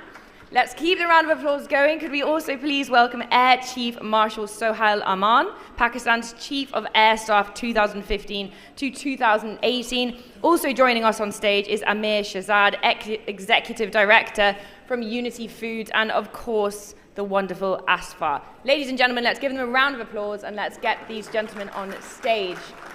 Thank you very much. Are we missing Professor Mark Turrell? He can join us on stage shortly if he is not in the room. Mark, if you can hear us, please join us in this room for the final session. So, I think we should get started, and let's welcome Simon Atkinson, who is the Global Chief Knowledge Officer of Ipsos, to join us on the podium. Please give him a warm round of applause. Thank you. Ooh, it's very loud. Sorry. I was going to say thank you, Jules. Thank you, Jules. Thank you, everybody, for the warm welcome. Thank you to the Nutshell Group for putting this together. What I'm going to share with you today is an international study, a global study that Ipsos, a market research company, has done, but in particular to think about what the findings mean for Pakistan.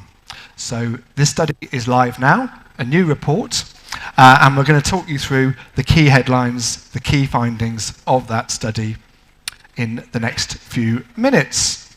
Now, we're a research company, and it's powered by a survey, a very big survey, 50,000 interviews across 50 countries, including Pakistan, covering most of the world's population, almost all of its GDP. We did this research earlier in the year, and all of the results are weighted to the population profile. We've done it online, including in Pakistan, so we've got a consistent methodology. But the idea being that this study is grounded in the views, orientation, worries, attitudes of people around the world. Now, I'm old enough to have worked on the last study, the first study, I should say, in 2014. At that time, we were busy navigating the new. We were thinking about the power of new technology and what it meant, and we were articulating our framework for what drives change. We're trying to look at global trends. We're not looking at what's trendy. We're trying to look at what's consistent, what's continuous, and what's changing, what's moving.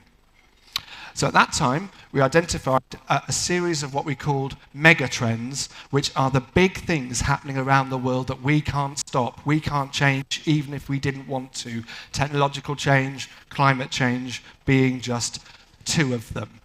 So that was where we were in 2015. The methodology we've adopted is the same again, but we're now calling them macro forces because we think that's a better description.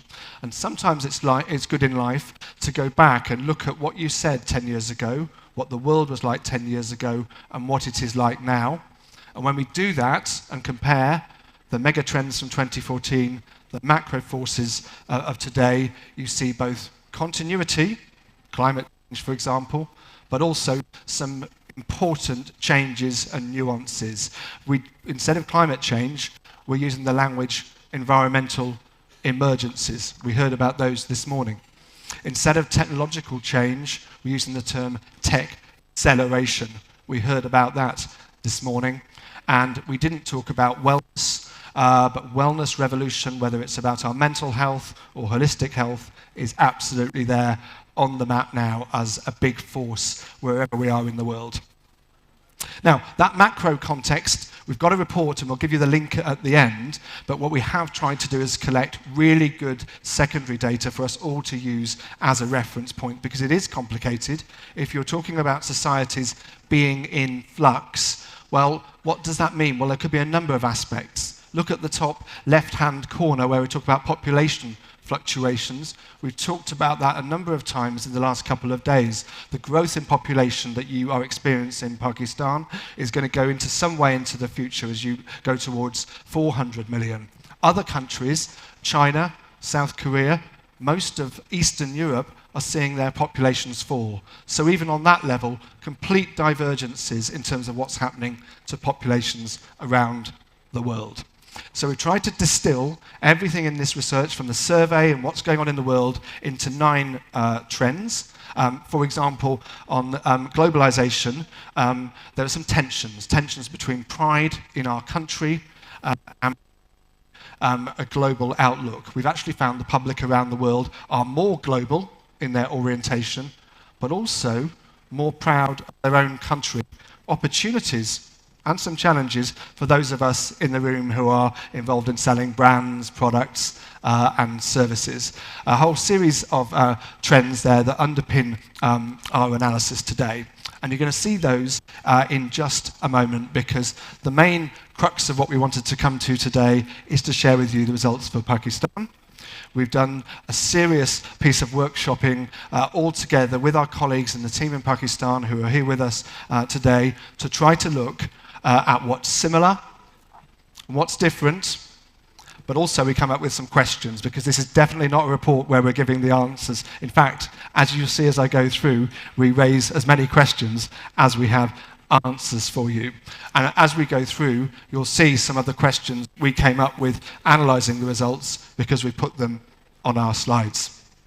So, I present to you, ladies and gentlemen, 4 similarities and 8 differences when we're trying to compare the views, orientations, values of people in Pakistan against the other 49 countries.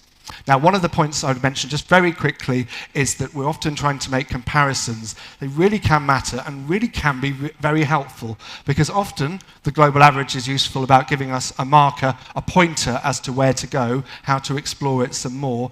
But it might be that you want to look at the results for some of them for the MENA region, for example. Others, you might feel there's more of an Asia-wide perspective that is relevant, or for emerging markets, or for Islamic countries. So I mention that because as you go through and as I try to highlight some of the things we spotted, you'll see me comparing the results for Pakistan with some other countries. So, what's similar? Right, the first thing that we found was similar is a distrust in elites. So wherever we are in the world, across the 40 countries, the average person is likely to say, I don't like those elites. Things are rigged in favour of the rich and powerful. And that's exactly what we find here. The economy of my country is rigged to the advantage of the rich and powerful. Pakistan is indexing actually a little bit higher than the global average. So on balance, if we're going out and asking people questions in this country, the view is the economy isn't a fair setup, but you are not alone, as you see by the numbers on the chart there. Second point is about a willingness to pay for a premium. Again, there's been some discussions here about customer service and customer relations. That's something that unites the world. People in Pakistan, if we ask them, I am prepared to pay more for a better customer experience. That continues to be the case, continue to be ready to pay a premium. Next one is around what we call the escape to individualism. This sense, for example, that it's up to everybody to work out their own path in lives. I don't want people to be telling me what to do and how to do it. And people here, just as much as in other countries around the world, tend to have that orientation.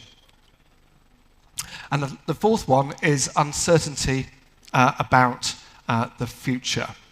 Now, this is something which also we've touched on today, particularly in the sessions about financial services. So people in Pakistan are telling us, yep, the future's uncertain, I need to pause, I need to be careful about how I manage my assets, and if I can, it's important that I save today that future. Who knows what will happen, what bumps in the road there may be. So those are our 4 similarities, but we've also got 8 differences that we spotted. So just to recap, we're looking at the results for Pakistan, we're trying to understand where there are some differences. And the first one that singles you out when we're looking at you in this broader international context is about traditionalism, on the roles of women, on the importance of religion, and of having children. So on the question on the main role of women in society is to be good mothers and wives, Pakistan is still in top place. So that's the first point we mentioned. Thinking about that point about comparisons, there are Islamic countries in the first 4 places, but India's also joining you. So questions around, are we talking about more cultural phenomenon here, if we're trying to understand the background to people's lives, particularly if we're doing some international work on a topic. So first one on traditional views regarding women. The second one is about religion and faith. And this is one where there are some nuances, because absolutely this marks you out from the global average. Pakistan is really, really high, look, in the 90s, but you're not alone there. Indeed, if anybody were to say the world is a secular place these days in many countries, that's not the case, because if I draw the line at 50%, most countries in the world, we have people saying that my religion or faith is important to me. Next one is about having children. This is the question about whether you think it's most people ought to have children. Not how many children, most people ought to have children. And here, having discussed this at length in the office, we raised the question about whether this is around a strong sense of duty to society, which we also see in other countries, including India, because we see it really strongly in the next one, which is around it's more important to put the needs of others before my own needs. You're out as the number one on that point, and that's something that we found a lot of interest in presenting these results. Second one is around nostalgia, remembering that bygone era. I would like my country to be the way it used to be. Strong view here in Pakistan that that's exactly how I would like it to be. Question, what does it mean? Is it about remembering a glorious past that was amazing, or a synthetically glorified past that we like to look on? Or actually, is it a comment that I don't like how things are right here, right now? So Pakistan index is high on this point, and it's one for debate. Also, the point we mentioned is you're not alone on that one. Next one up is around material ownership. We're finding that's really strong here, this desire, for example, to measure ourselves, in this case about the things I own. Pakistan ranking top on that. Question, are we an aspirational society? Opportunity, how can businesses here in this room take advantage of that and make you one of the people who are a sign of success? Another sign of success possibly could be around global brands. People in Pakistan are telling us more than any other country that they think global brands make better products than ones that are local to this country. What's this about? Is it about inferior quality? Is it about lack of pride? We know that you have a lot of great local brands. We've seen many of them presenting here today. What's going on? I'll leave you with that question, but it's certainly something which we pulled out quite clearly.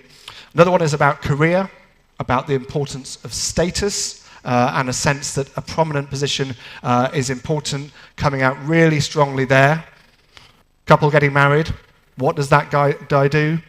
The title, what they're doing, their career, their profession, being a sign of real success. And the next one is around, sorry, forgive me, I went too fast, is around social media. This is one where we found there's an Asia-wide pattern here. People in Pakistan, alongside other countries like China and Vietnam, are telling us that they often buy services based on what they hear on social media. That's not the case in all other countries, particularly not in Europe, if you look on the right-hand side of our chart. And finally, we've spent a lot of time talking about the economy in the last couple of days, and rightly so. Certainly the people in Pakistan, I think, would agree with you on that prioritization. They're telling us, more than in other countries, it's really critical we develop the country's economic growth, because that's what's going to enable us to look after ourselves, people's happiness and well-being better. Next one we had up was around climate change. We in Pakistan are the most worried, the most affected, the most worried about environment. Look at this one. We're heading for a disaster if we don't change our ways. That's the mood. On electric vehicles, very open to it as well. It's important that people in my country switch to electric motors. It looks like there's a real opportunity there as the industry develops. Tech, no wonder, is another variation. People in Pakistan, super up for technology adoption. We need modern technology. This is what's going to solve our problems. Again, a theme of this conference. People in Pakistan are also up for another thing we discussed this morning, AI. AI, on balance, is a good thing. If jobs are lost, more will be created by AI. Some other countries, look at the right-hand side of the chart, including the one I'm from, are more in the worried end of the spectrum. So an openness about technology, bring it. We had one piece about longevity. We asked people to think about whether they would live to be 100 years old. People in Pakistan, not so likely to say that. Only 24% saying that. Some other countries show greater levels of optimism on that point. What's going on here? Is it around our diets? Is it around the health infrastructure? Is it around us being stressed? Or is it around a lack of confidence? Other countries have different views on this question. It's complicated. Look, Japan, where people do often live to 100, is at the furthest end of the spectrum and really not thinking they're going to make it that far. So questions around confidence of a nation might be a thing to explore off the back of this. One thing that could give the nation confidence is around a sense of equality. We've asked this question here. People from different backgrounds and ethnic minorities in my country are treated fairly. By 2 to 1, people in Pakistan say they are. Not a consensus, but that's the broad mood, and it's a more positive mood than we see in many other countries around the world. So thinking about the assets of this country, this one could be one that you can build with. And finally, as I finish, optimism. Continuously, over a number of studies now, we're finding people in this country more optimistic about the future than they are in other places. We ask people to tell us what they think about the next 12 months and what they think that will bring. Is it going to be a good one for your country? Well, you're at the more positive end of the spectrum. 56% are feeling optimistic about the next 12 months and what it will bring. And as you can see, as my purple chart evaporates up in the right-hand side of the chart, that's not the case for all countries. So where we end up is a balance sheet where we have some very clear similarities that you share with countries around the world. Distrust in those elites, whoever they are, we don't like them. Valuing great customer experience, individualism and a desire to find my own way in life, and some uncertainty about the future. But we also see some differences on tradition and the importance of tradition, on nostalgia, which is certainly a point to think about, on materialism and what signs of success might be, opportunities for brands there, on worry about the climate, really strongly coming out here in this country, wonder about technology, also strongly coming out here, which it doesn't everywhere, a sense that people on balance are treated equally. Not so sure about whether we'll live to 100. We can debate and discuss what that means. But all in all, amidst all the uncertainty, optimism about the future. So lots of things to think about. Some questions for you in this room. If you're looking at this kind of material, what's changing, what's staying the same? If you're thinking about society, if you're thinking about a particular market, this country or a market within this country, what makes it stand out? That comes out very, very clearly. And on the people side of things, it's just a reminder, if we can stay close to them, really think through how it looks from their own perspective, we'll be in a good place to make the right decisions to build on what they want and to serve the people and have that fair exchange of value, which will drive a positive economy, positive society, and positive developments for all of us. So the results are all available on our website. Thank you for having me, and I hope that's been a useful whistle-stop tour of where you're similar, but where you're different. Thank you very much.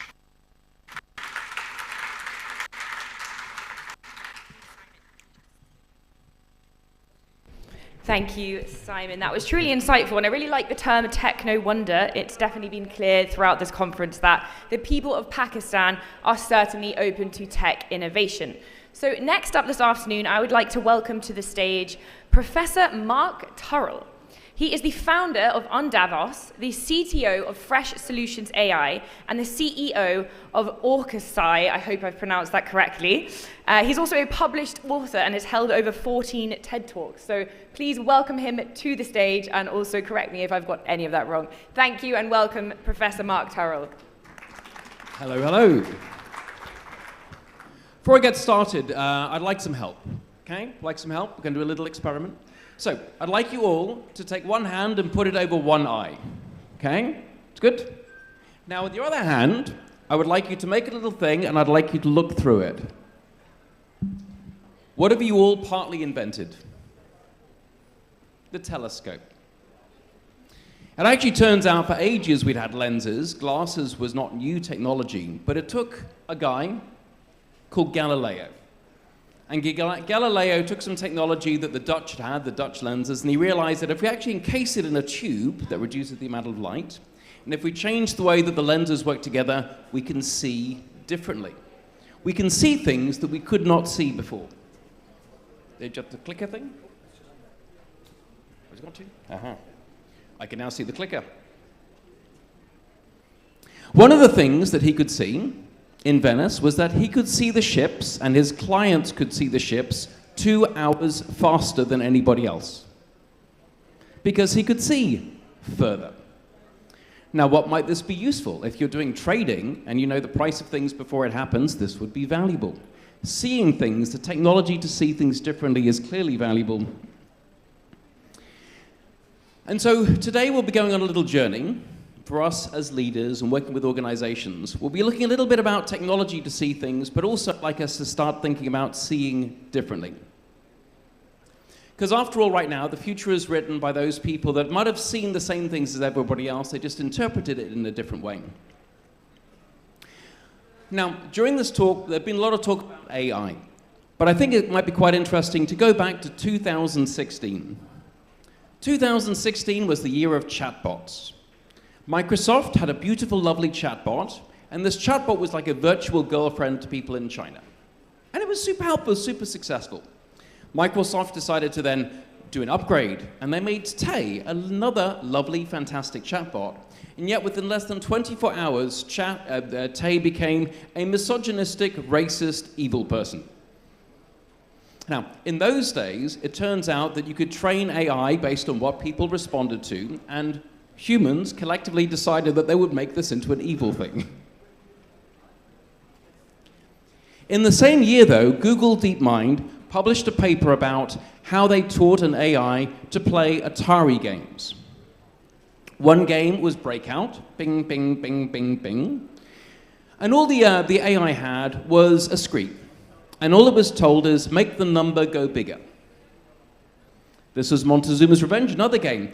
Within 3 days, the AI that wasn't taught how to do any of the games was able to beat every single game. 27 games. Montezuma's Revenge was even more fascinating because as a game, you can escape the game. It's like a lot of little rooms. You can escape the game in 9 rooms. The AI could do it in 11, but there were 35 rooms, including secrets and traps and Easter eggs. Well, it turns out that one clever piece of code changed the way the computer could see. And that clever piece of code was, do something you haven't done before. And already by having a state memory, it means that this AI was able to do things fantastically differently. Now, as we stay differently, let's jump forward to today. And in fact, let's go to, technically, yesterday. Now, this is a picture of me last year, and I remember being here on stage talking about AI, and relatively few people had really got into AI that much. I'm not going to ask the question today. But here, I don't know if you can see, right now, yesterday, I did a few things on ChatGPT. One is that I took a picture of your sponsorship board, and I said, please give me information about every single company on your sponsorship board. And for me, sitting there, taking a picture here, it was able to read the logos and come up with a list of every single company and what you did, instantly while I was sitting there. Now I decided to use persona because I love innovation, I'm very lazy, And so rather than, let's say, doing massive amounts of research, but there is great research that's available, right now I just said, well, can you just please pretend to be members going to a conference?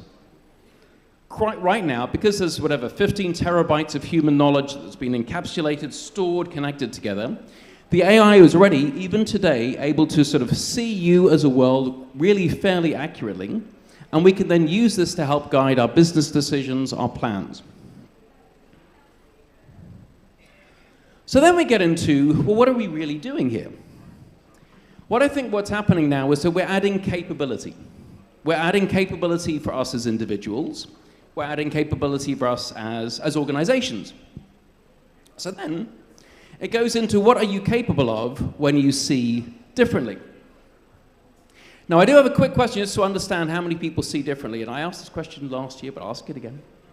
So we've now, for this particular session, we've now been going for, let's say, 20 minutes. In the last 20 minutes, how far have we physically moved in terms of meters or kilometers? Anybody want to rate a guess? Not moved at all would sound sensible, wouldn't it? In fact, we've moved about 500 kilometers. We've moved 500 kilometers in the last 20 minutes. Why is that? Have you noticed that it gets dark outside? Why does it get dark? It's not that the sun goes down, it's that the Earth spins at 1,200 kilometers per hour. And that means that if you change your frame of reference to here today into the Earth, we've moved quite literally, measurably 500 kilometers. We've also gone 10,000 kilometers around the sun. And we've also gone 150,000 kilometers in the galaxy, the Milky Way. If we change our measurement point, we get completely different answers. At this point, this should make us question reality. Now, particularly, how many here are entrepreneurs or more entrepreneurially minded? Just give me a feel. So there's a reasonable number, not a huge amount of entrepreneurially minded people, but that's okay. But right now, particularly if you look at doing things new and different, you need to see differently. So as we like to pull together some things here, we have then a notion of that we have, as individuals, we have tools and capabilities, and we have some perspectives that we can bring in. So we have, therefore, personal side.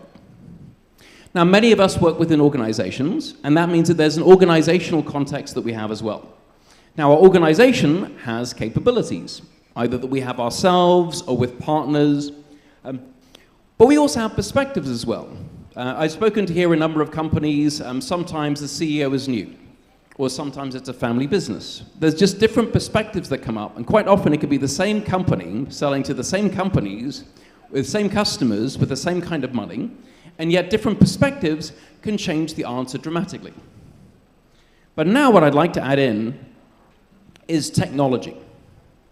Because I think sometimes we don't understand or appreciate how much technology is like wind that can push everything. Back a few years ago, there weren't that many conferences talking about artificial intelligence. Davos, World Economic Forum, there are about 100 pavilions on the street. Countries have pavilions, countries have pavilions. Back in 2023, only 2 out of 100 of those venues even mentioned AI. AI was like, nobody was talking about AI. This is January 2023. In 2024, there were only 2 places that did not have the word AI, and that technology had basically swept through everything in almost like a fraction of a second. So right now, we see some types of technologies can have profound impact and profound change across everything. Everybody smile for me. Smile, come on, smile. Everybody smile, very good. Okay. Wiggly things. Ugh. What are these wiggly things? Anybody know? Mouth bacteria. How do we know about mouth bacteria? In 1674, a Dutchman called Anton van Leeuwenhoek, he had been a draper, so he made textiles. And he was interested in, let's say, how do you thread textiles? He was fascinated by lenses, and he came up with a way of grinding lenses so that he could see small things through ground glass. He invented the microscope. And with that, he was able to see small things. Now, what he found, he discovered bacteria 200 years before medical science caught up, because the perspective of medical science was somehow behind this technology of seeing things. These were the first drawings that he made of the wriggly things that he saw inside of our mouths. But you can now imagine, he wrote 200 letters to the Royal Society in England to say, look, I'm a scientist, I've discovered wriggly things in our mouths. And obviously other scientists would say, you're crazy. Why? Because they could not see. So, what is then fascinating is about how these technologies sometimes opens up new types of technologies, new types of business. This impact of technology makes differences over individuals' lives, over society, of economic well-being. But now, though, I want to put something on people's radars today, and it's 2024. Let's get into quantum. How many of your companies have got, let's say, a quantum strategy? 0.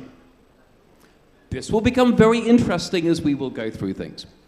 So right now, obviously it's quite hard to see quantum, although you can actually see quantum. Anybody know what these things are? These are entangled photons. Great. It looks like yin and yang, doesn't it? It looks like a Pisces star sign. I'm Pisces, by the way. So right now, quantum mechanics does have spooky properties. It's a little bit weird. But that's okay. By the way, can I borrow, Stephanie, can I borrow you in the audience? Okay. So what I would like you to do, I'd like you to put up your hand. And now I'd like you to put your hand down. And now when I put my hand down, you put your hand up. What I've just demonstrated to you is a property called quantum entanglement. So right now, we're two that are connected together, and if I don't... There we go. Okay, we can stop being entangled now. Now I'd like somebody to be entangled. Can I borrow you? There you go.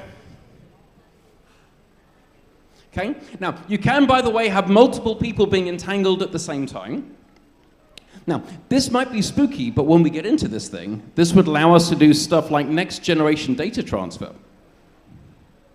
It allows you to be spookily sort of cross distances.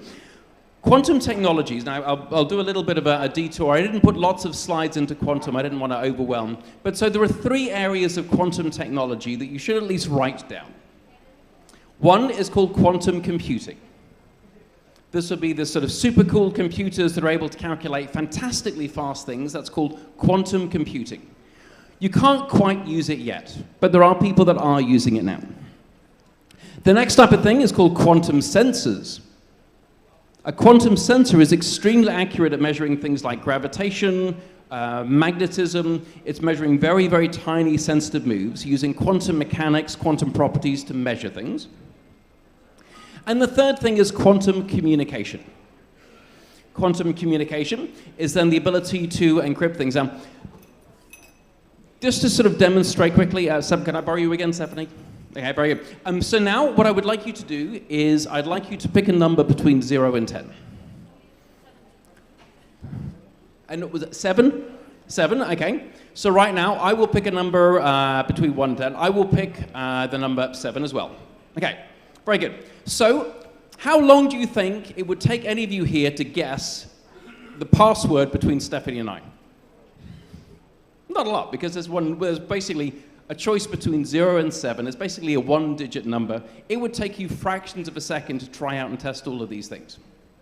Remember this when we move into the future. So I mentioned some of the properties of of quantum technologies. Exponential computing power. If you think we have a lot of computing power now, you ain't seen nothing yet. Secure communication we'll talk about. Sensitivity we talked about.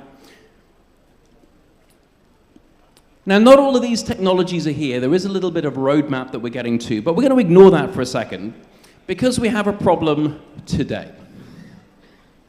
Now, Stephanie and you and I have a password of 1 digit. This is not a very secure password. Right now, though, all of us today are probably using Wi-Fi at the hotel, or you've got whatever encrypted data on your phones. That's super cool. How many of you know what the acronym SNDL means? Store now, decrypt later. So today, this is a Wi-Fi box that a hotel would have. This Wi-Fi box will process today, in this room alone, 50 gigabytes to 5 terabytes of data. But now I'd like you to think. For your data on your phone, if you typed in a banking password or anything else, at some point in 5 years' time or 10 years' time, that will be available within a fraction of a second. Because it turns out with quantum computing, now the quantum computers aren't quite there yet, but because the mathematics that we use for doing this sort of encrypting things, we had 1 digit, right now it's 617 decimals for current encryption. This would take currently tens of thousands of years to solve with classical computing. As soon as the first quantum computers are turned on, it will take seconds. And that means all of the stuff that has been safely secured away, as soon as this technology is there, national security, banking secrets, everything else will become available instantly. And I just use GPT to say, okay, tell me how much it's worth. The reason why I'm sharing this is that organizations need to become quantum ready. And I'm sharing this with you fundamentally because we're talking about seeing differently and how technology is pushing along the technology of seeing and our perspectives about how we operate. Because tomorrow starts today for those people who see further and who see differently. And with that, I'd like to say thank you very much, and I love being here. Thank you.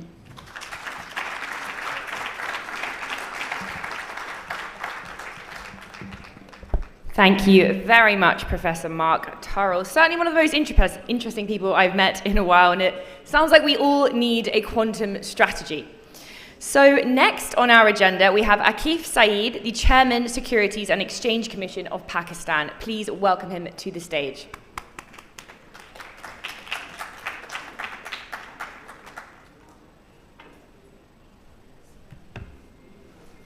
Bismillah ar-Rahman ar-Rahim. I'll start with congratulating Nutshell, Asfar Ahmed, Rabia Ahmed, sponsors, promoters and partners for the 8th Future Summit. It's very rare that you are asked to speak and you're not given any topic to speak on. But I thought about 2 or 3 areas, and I was extremely lucky.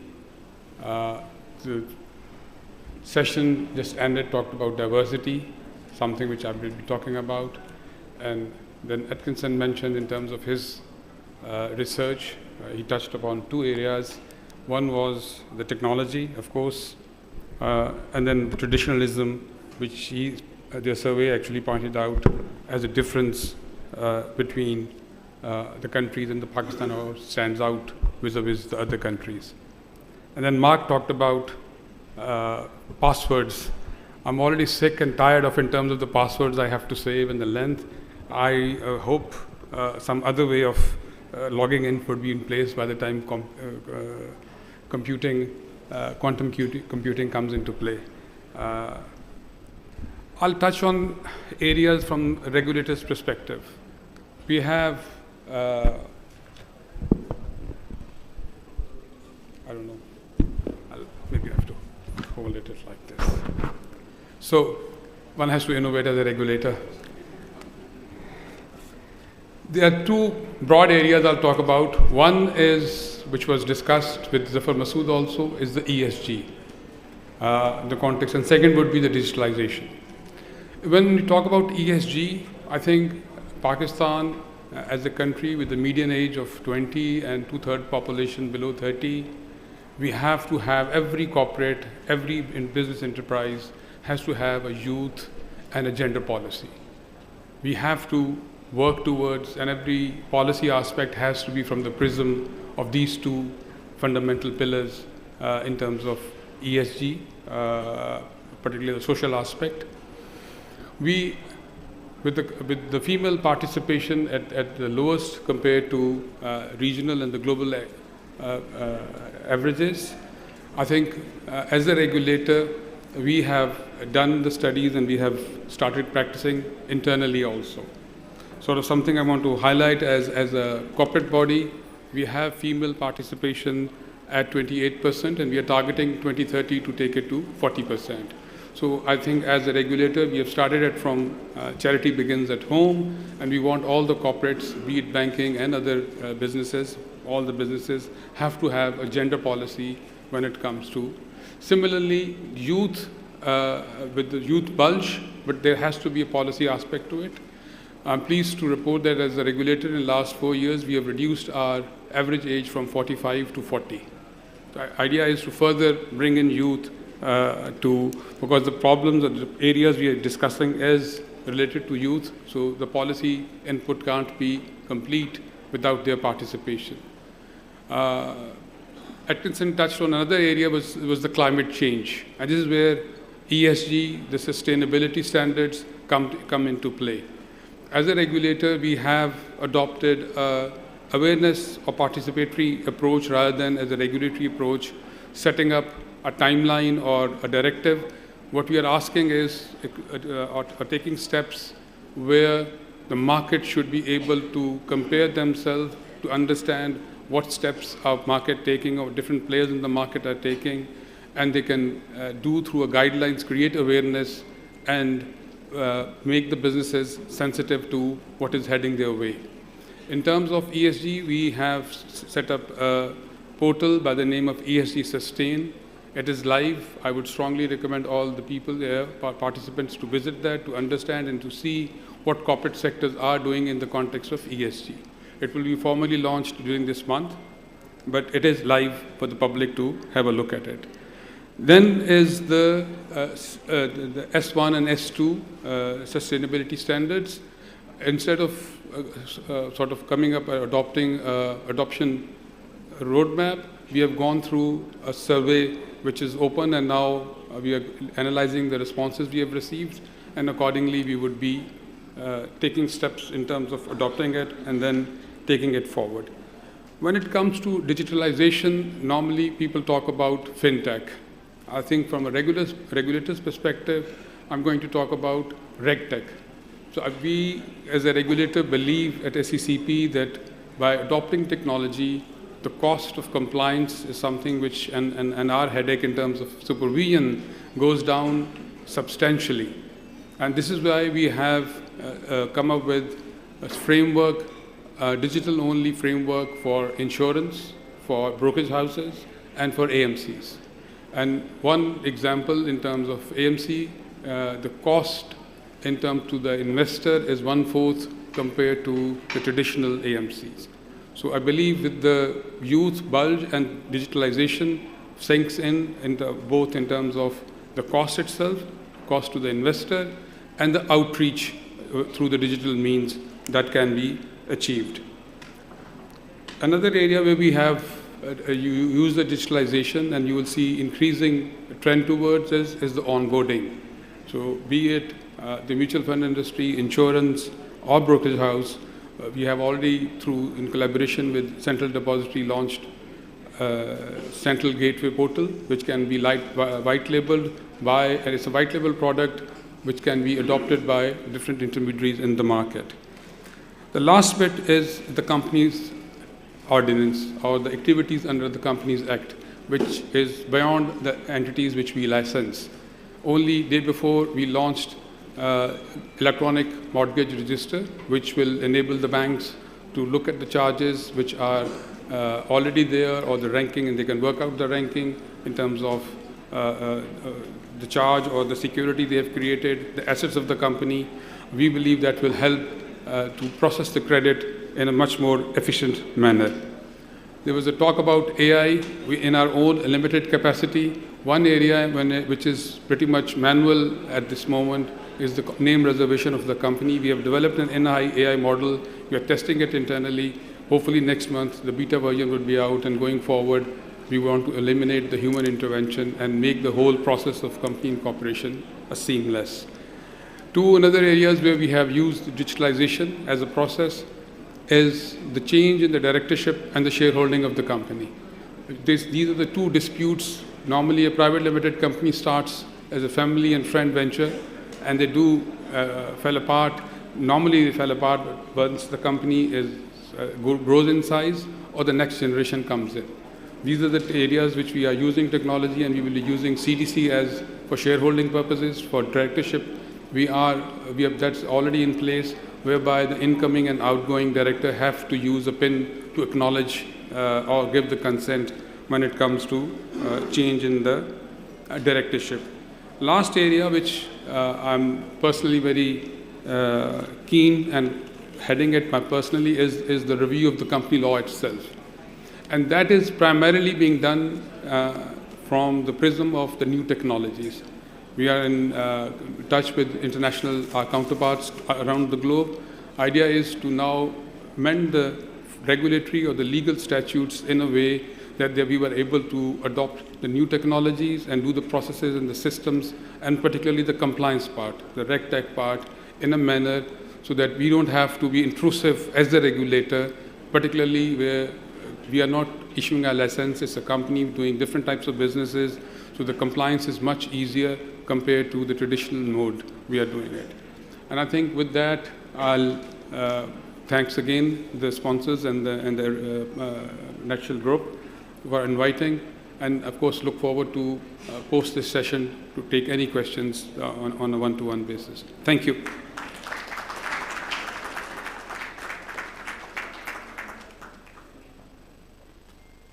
Thank you, Akif. What an impactful message to leave everyone here with today.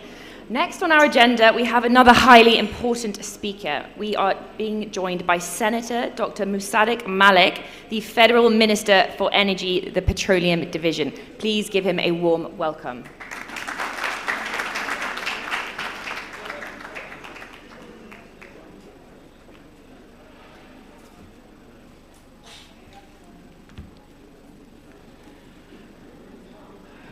Thank you very much for having me over. I have rarely felt as incoherent as I feel right now. I just flew in, I was traveling all night and just got to the airport and came straight here. And I felt I was reading the title of the summit, the Future Summit and What Matters Now. That's also kind of incoherent. We should be talking about what would matter then rather than what matters now. But we know that if you sincerely look at this topic, it's almost challenging you to write the history of future. It is asking you what the future is going to look like. And therefore, what do you need to do now to be a player in that future? It's like most of the times when you go someplace, they ask you strategically, what can you do? Given your strengths and weaknesses, opportunities and threats, all of those cliched frameworks, what can you do? But I think this workshop is challenging us in a very different manner. It is asking us, what would it take, not what you can do. And the answers to these two questions are completely different. The answer to what you can do sometimes may have the same starting point, but has nothing to do with what it would take to build something special, build a future, build something different. We all know that future is anything but the continuity of the present.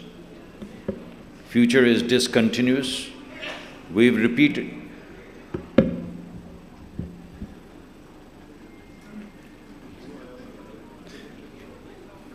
Must be important. Yeah. So, I'm saying future is always or mostly discontinuous. And the best way of gathering that is to talk to your children who are Gen Z, or I don't know, there's some other words as well. I don't get it. And they tell me that I don't get it. And I truly don't get it. But when you speak with your own children, you realize how discontinuous the future can be. When I try to tell my children that when we were growing up, there were these clunky black telephones in which you had to dial them and then they came back, and when you tell them that there was a world in which there were no cell phones, they cannot imagine it. Anyone who was born at the turn of this century cannot imagine a world in which there was no instant connectivity. And we're not talking about centuries ago. We're not talking about 50 years ago. We're talking about right now, like yesterday, when your child was born. When your child was born, it was impossible to imagine a world in which there would be a phone which would not have a cable. If there's no cable, then how does the voice go? And these are real questions. If you went back to the 1980s, 70s, and you said there'd be a phone which would not have a wire attached to it, you'd, at least for someone like myself, lame person like myself, you'd throw me off. And now exactly in that spirit, my children cannot imagine that actually there was a world in which people were not connected. So how did people speak? And people don't speak, people text. So how did people text? And that just tells you how discontinuous the world and the future is going to be. My father used to tell me that there was a time when there was no penicillin. And if you had infection and you fell sick, you died. If your body immunity kicked in, you survived. If it didn't kick in, you died. And then people thought penicillin was a miracle. Was it a miracle? Look at the kind of medications that you have right now. You're growing organs in petri dishes. How can you grow organs in petri dishes? Organs are supposed to be within humans or within organisms. How can you walk into a lab and grow an organ in a petri dish? That's crazy. But that craziness has crept in. From death to penicillin, and penicillin to the kind of science that we're doing right now, it's like magic. And you can look at any number of things. You can think, could we have imagined? I could not have imagined that there'd be cars without fuels. How could there be cars without gasoline? Oh, I'm also the Minister of Petroleum, so I'm conflicted here. But seriously, even if I'm conflicted and you take it as a prejudicial view, think about cars without drivers. How could there be cars without drivers? How could there be cars without fuel? What the hell is going on? So no matter how you look at it from the telephony perspective, you look at it from the medical sciences perspective, you look at it from the automotives, mobility, connectivity perspective, you find only one thing. Future is anything but the linear projection of the present.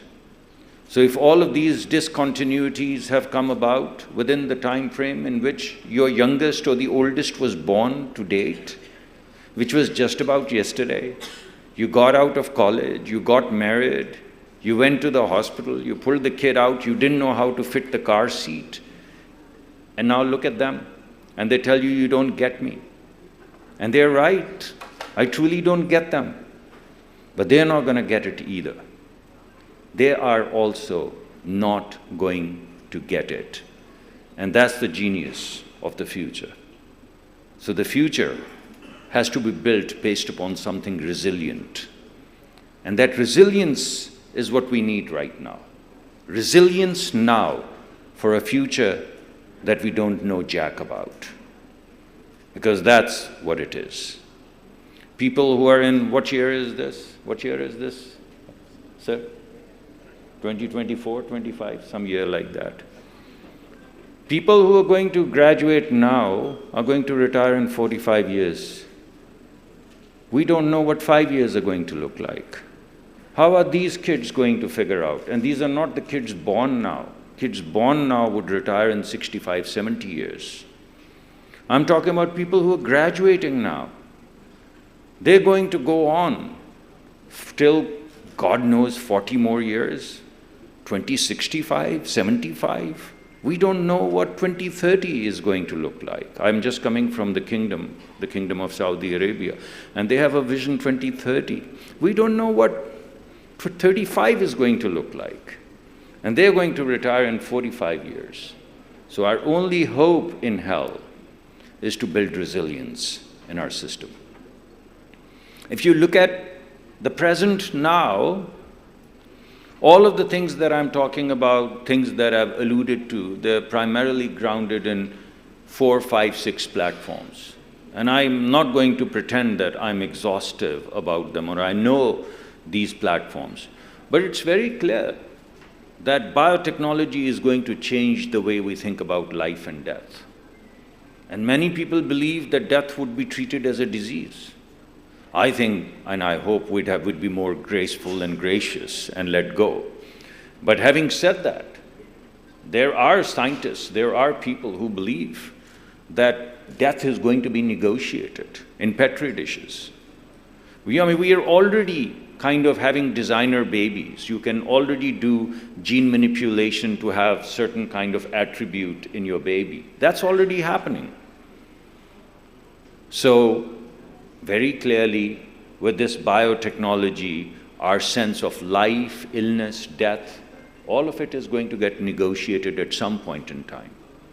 I mean, I'm not going to negotiate death because I'm a believer, but it's not very difficult for me to believe that if not my daughter, her children would live for much longer, maybe a couple of 100 years. Why not? I mean, look at penicillin. It was 34 years, it's 70 years now. If it's 70 years now, why wouldn't it be 140 years? And then why would it not be 200 years? It's only a matter of time, especially with the way the science is evolving. So the complexities that kind of aging would introduce, we'll have to deal with that complexity. Similarly, right now, what all you see in the way of miniaturization, in the way of convergence of technologies, is articulating itself in the way of nanotechnology. And that's happening. You already have these machines which are doing 3D printing and so on and so forth. So there's no rocket science there. These are things that are happening now. When you look at connectivity, you have these smart cities. I was in California, and you go there in California. I mean, I was in China, and no one carries any currency. There's no need for currency. I mean, mobility. You're walking around with your bank account in your hands, you do this, and you're done. California is a little bit more advanced. You go there, and there's something out there. There's no person. You walk into a store, you pick something up, it charges your account. You've just picked it up. Then you put it back, and the charge goes back. And when you walk out, whatever you walk out with gets charged to your account. It's happening now. It's happening now. This is the level of connectivity that we have now, not in times to come. So we may be 4 years behind them, 5 years behind them. My daughter, I took her to Macy's. She didn't know how to shop. She freaked out. She said, "What do you mean you go to a store to shop? I know what I want. I'll order it. It would be delivered." And I couldn't imagine a world in which I buy things that I can't touch, feel, don't go to store, walk around, figure out what I like and how to buy it. And she freaked out because I took her to a store. So imagine what is happening in the way of connectivity, in the way of our experiences, in the way we make our choices. It's crazy.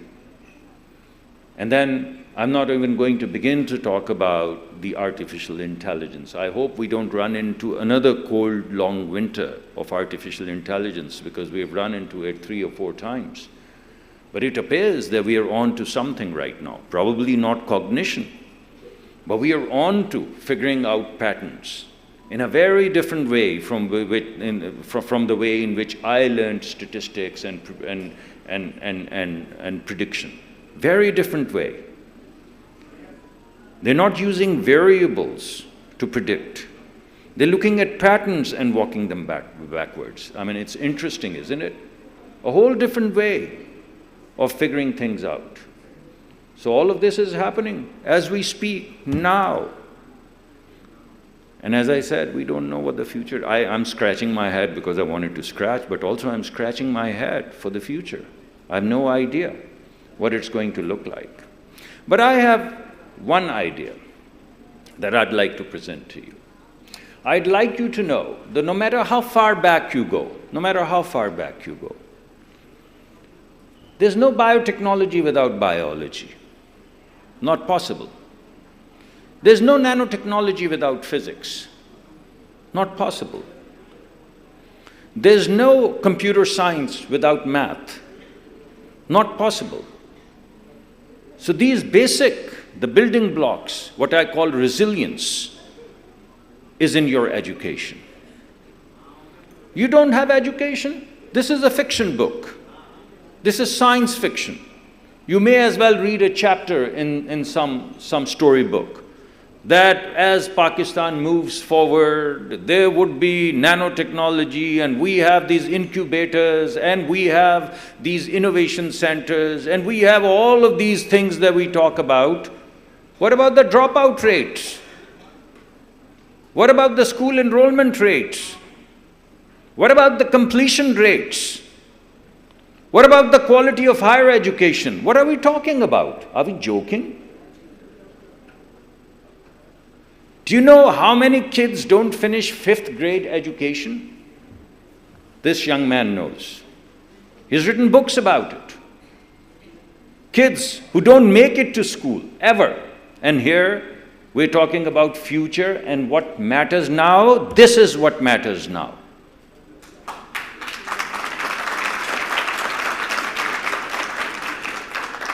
The quality of education matters. Your understanding of math, your understanding of biology, your understanding of chemistry, your understanding of physics, your understanding of philosophy, your understanding of art, all of these things matter.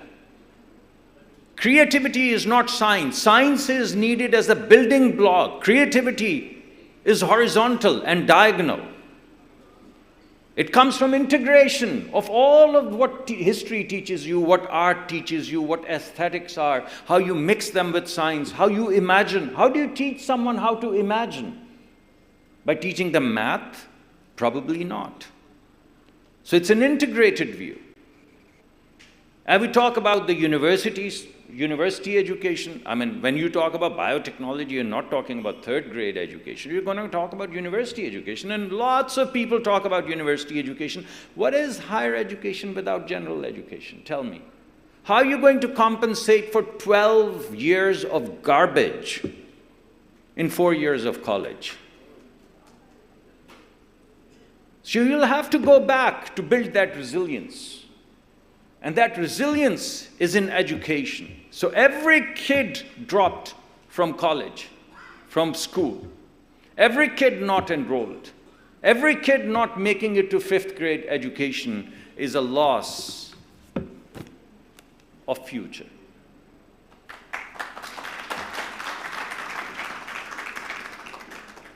And this education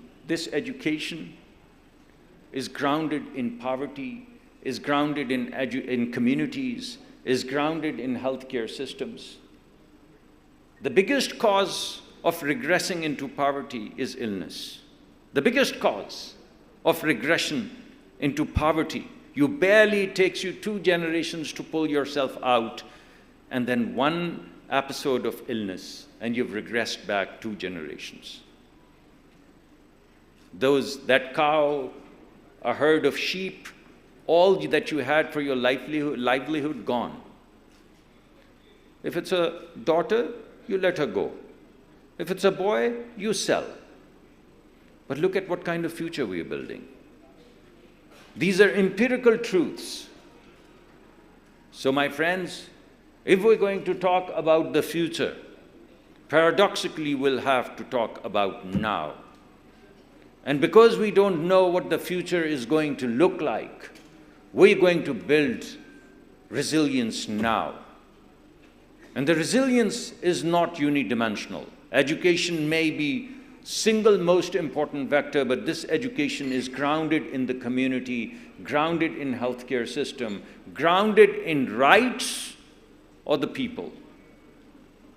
And in a country like Pakistan, rights of the poor people. This country is a poor country. Most of the people are poor. This country belongs to the poor. This resilience will have to be built into our communities, into our poor communities, because that's where our future is. Thank you very much.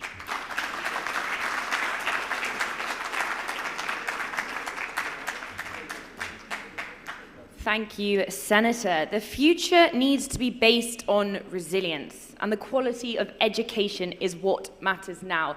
Truly, truly inspiring words, and we're so grateful for you for traveling here straight from the plane, so thank you for joining us today. We're truly grateful. So next up today, we have another incredibly inspiring session, an incredibly impactful person. So could we please welcome to the stage Dr. Ishrat Hussain, NIHI, author, economist, former federal minister, and governor state of Pakistan. Now, before he joins us, Dr. Ishrat Hussain is an icon. After spending his career at the World Bank in different regions, he returned back to Pakistan and served as the governor of SBP. He also served as the federal minister and the dean of Institute of Business Administration. He is also the author of several books and a regular contributor for national and international publications, as well as international conferences globally. He is also an avid supporter and a regular contributor of Nutshell conferences in Pakistan. So please give him a warm welcome to the stage.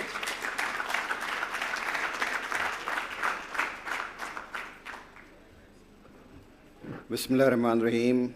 First of all, let me thank Nutshell, Unity Foods, and particularly Asfar Hassan for again providing me this opportunity to address this very august and distinguished gathering.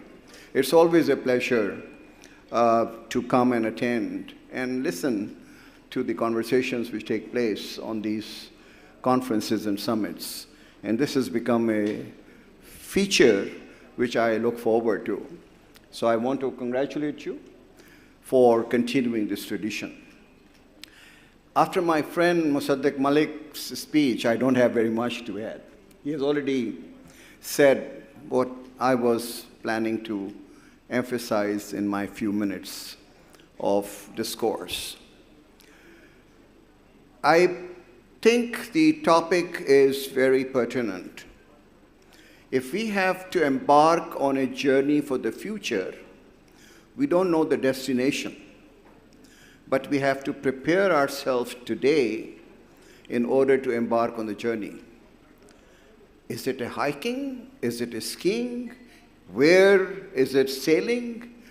We don't know that, because the world of the future has 4 attributes which have not been seen before: volatility, uncertainty, complexity, and ambiguity. Therefore, the answers to the problems which we are facing today and which we are going to face tomorrow are not known. The jobs which existed 10 years ago are no longer going to be in place in next 5 years.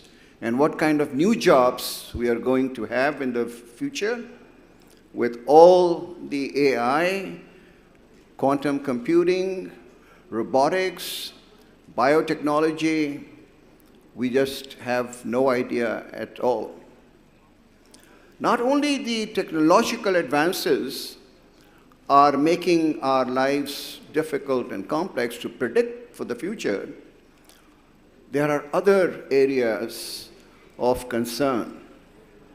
And as a development economist, I used to take great pride that between 1990 and 2015, globalization, international integration of markets, international financial flows have actually helped the developing countries to lift 1.2 billion people out of poverty. There were 2 billion people in 1990 who were living below the poverty line.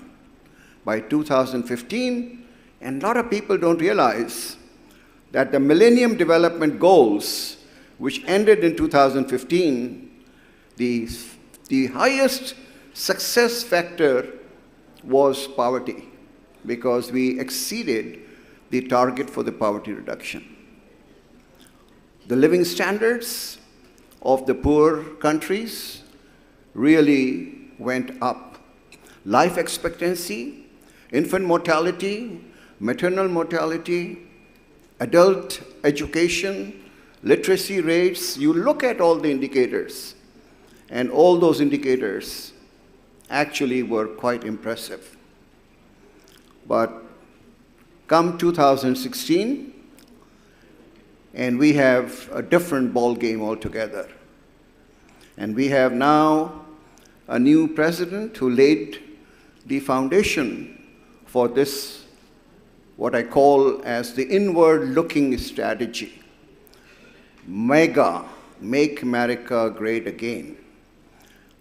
This inward-looking strategy is based on protectionism, not that the markets should be open and whosoever is competitive in the markets should be able to capture the share.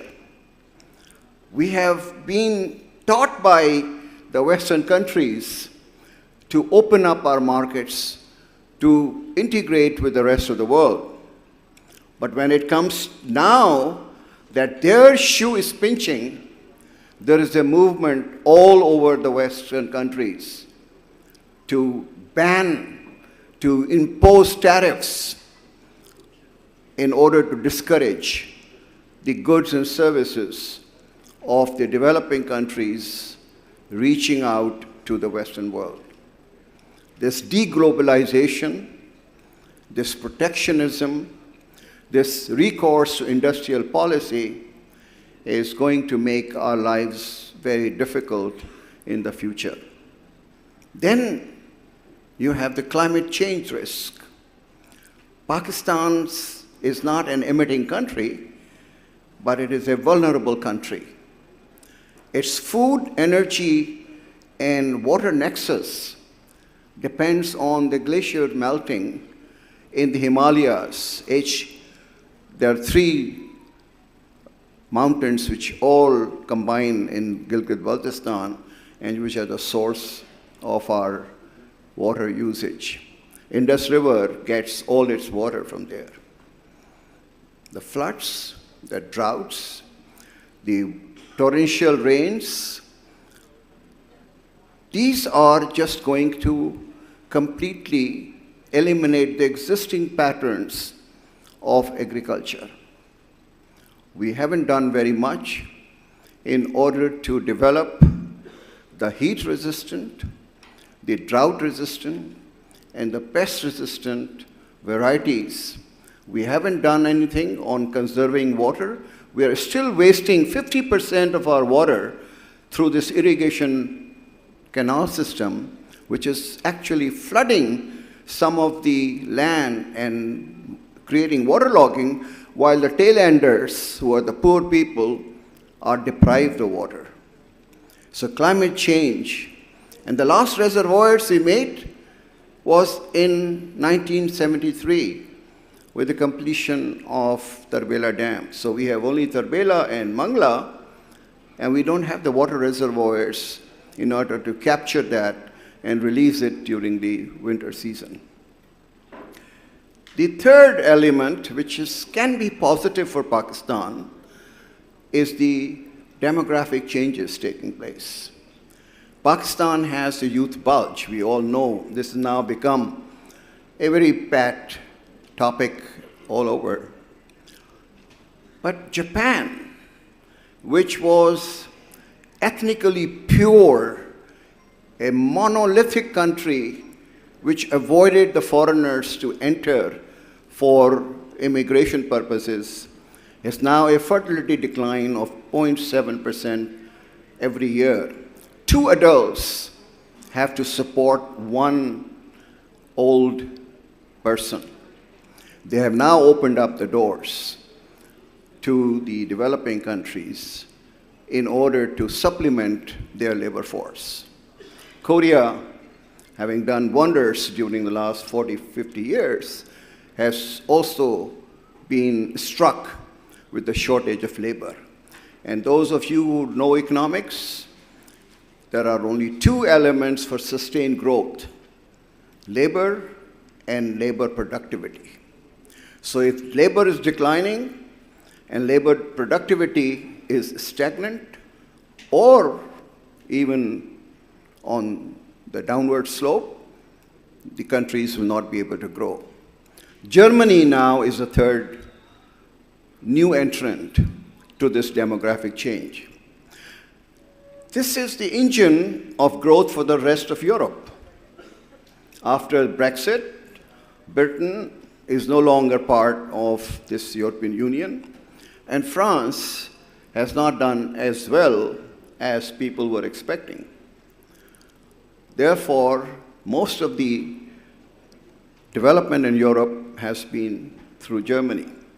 Germany has been hit by the energy problems because Russia was a major supplier of energy to Germany, and after the Ukraine war, that has actually changed. So we have a problem that Germany is also looking for labor, which is a skilled labor, by the way, not unskilled labor, and this goes on and on. So if we really want to make a productive use of our youth bulge, we have to train them tailor-made to the requirements of each country. And that requires a strong coordination mechanism. And we have suffered from coordination mechanisms in this country. The federal and the provincial governments are blaming each other. The government is blaming the private sector. The private sector is blaming the government officials and the bureaucracy. And the judiciary is unhappy with the executive, and the executive is unhappy with judiciary. This is not the way coordination takes place. The three countries which have really done well, Japan, Korea, and China, they are examples of collaboration, cooperation. That's why they called Japan Inc., Korea Inc., and China Inc. China has done what Mr. Musaddiq Malik just pointed out. By 2000, the number of STEM graduates, science, technology, engineering, and mathematics graduates produced annually in China were less than half that of the United States. By 2010, the number actually equaled. The same number of STEM graduates were coming out of China as of US. 2020, China is producing 3 million graduates every year in STEM subjects, and the US is producing only 840,000. According to a study by one of the think tanks in Australia, out of 25 emerging technologies, China is ahead in 22 of those technologies, and 3 of them the US is leading. 50% of the engineering and science PhD students in the top US universities, MIT, Caltech, Georgia Tech, they were all from China. And they go back and they start their own laboratories, their own research facilities, and China is way ahead. So ladies and gentlemen, I want to emphasize, I've been writing this for the last few years, that we start from school today, because what matters now is going to take us to a future which is bright, or business as usual, or a downward slope. And you have to start teaching your students science and mathematics right from the school days. And then give them the chance for specialization in technical and vocational subjects. And our universities should have more facilities, more allocations of resources for the science, technology, engineering subjects, because that is the basis for the future knowledge acquisition, assimilation, and application. If we do not pay attention right now, today, I think we will be losing the battle of this world in which every country is part of a global village and is going to compete with each other. So my final submission is that we have to bring back these 25 million kids out of school. We have to suppress this 40% stunting rate of our children who would lose their cognition and cognitive skills when they grow up. And how can they contribute to the development of this country? So this is where I leave you with thoughts. The journey begins today. Thank you very much.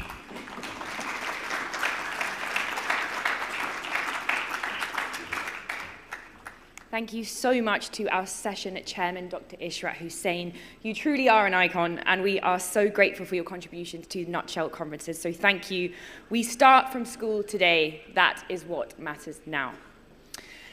I can't quite believe that I'm about to say this, but we have made it to the final session. Our closing address is by Air Chief Marshal Sohail Aman. He is a retired 4-star general and former chief of air staff of the Pakistan Air Force, serving until March 18th, 2018. An accomplished fighter pilot, he has flown over 3,000 hours, including missions in F-16s, and played a key role in Operation Zarb-i-Zab. He led PAF's modernization, initiating projects like the Aviation City, Aerospace Center, and Air Power Center of Excellence, focusing on R&D and the development of indigenous aviation technology, including Project ASM for 5th-generation fighter aircraft. A graduate of PAF War College, Royal College of Defense Studies, and Harvard Kennedy School, he holds 2 master's degrees in strategic studies and international relations. Decorated with top honors, including Nishan-e-Imtaz Military and the US Legion of Merit, he now contributes to a leading financial institution and civic development projects, whilst also studying governance and leadership. Please welcome him to the stage for the final session of the 8th edition of the Summit. Thank you very much. Let's give him a round of applause.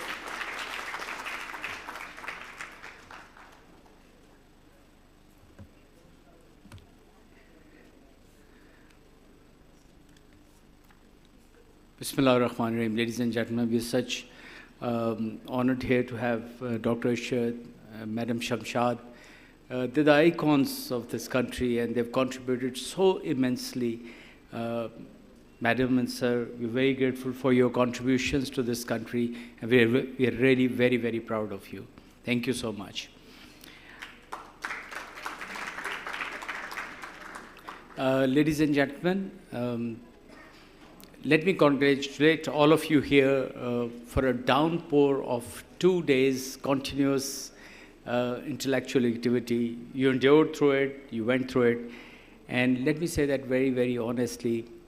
It's so gratifying to see our over 25 foreign speakers, colleagues who have been here. A lot of them have been coming here frequently, and opening that window of conversation and what's happening around the world and what's happening here and how do we go forward.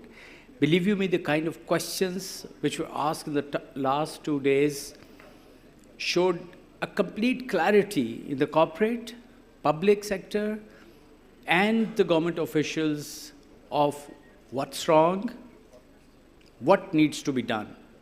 I thought there was no difference here on opinion as far as the technology was concerned, human being development was concerned, HRD skills or whatever. So I congratulate each one of you for participating in the summit. Very well done. Great. Our own speakers here, again, added huge value. And for Asfar, I think when you sit back in your rocking chair sometime without your mobile phone, you need to be very comfortable, proud for what you have done. So what you have done to this country, the way you've contributed, and with the resilience that you continue to add on step by step. And why I say this is, from first edition to the 8th edition, the treble that we have seen, it's phenomenal in terms of technology. I would also, as an elder, feel extremely satisfied on the Nutshell team. We usually call it Nutshell family, for being so integrated and working 24/7, and the purpose is only one: uplift of this country, and that's about it. Ladies and gentlemen, let me start with a small story about future. It is the nth number of time me and the Senator Musaddiq are talking in the last session, and every time we both come up with stories. It was in 2007 that I was doing my RCDS, Royal College of Defense Studies, as a student.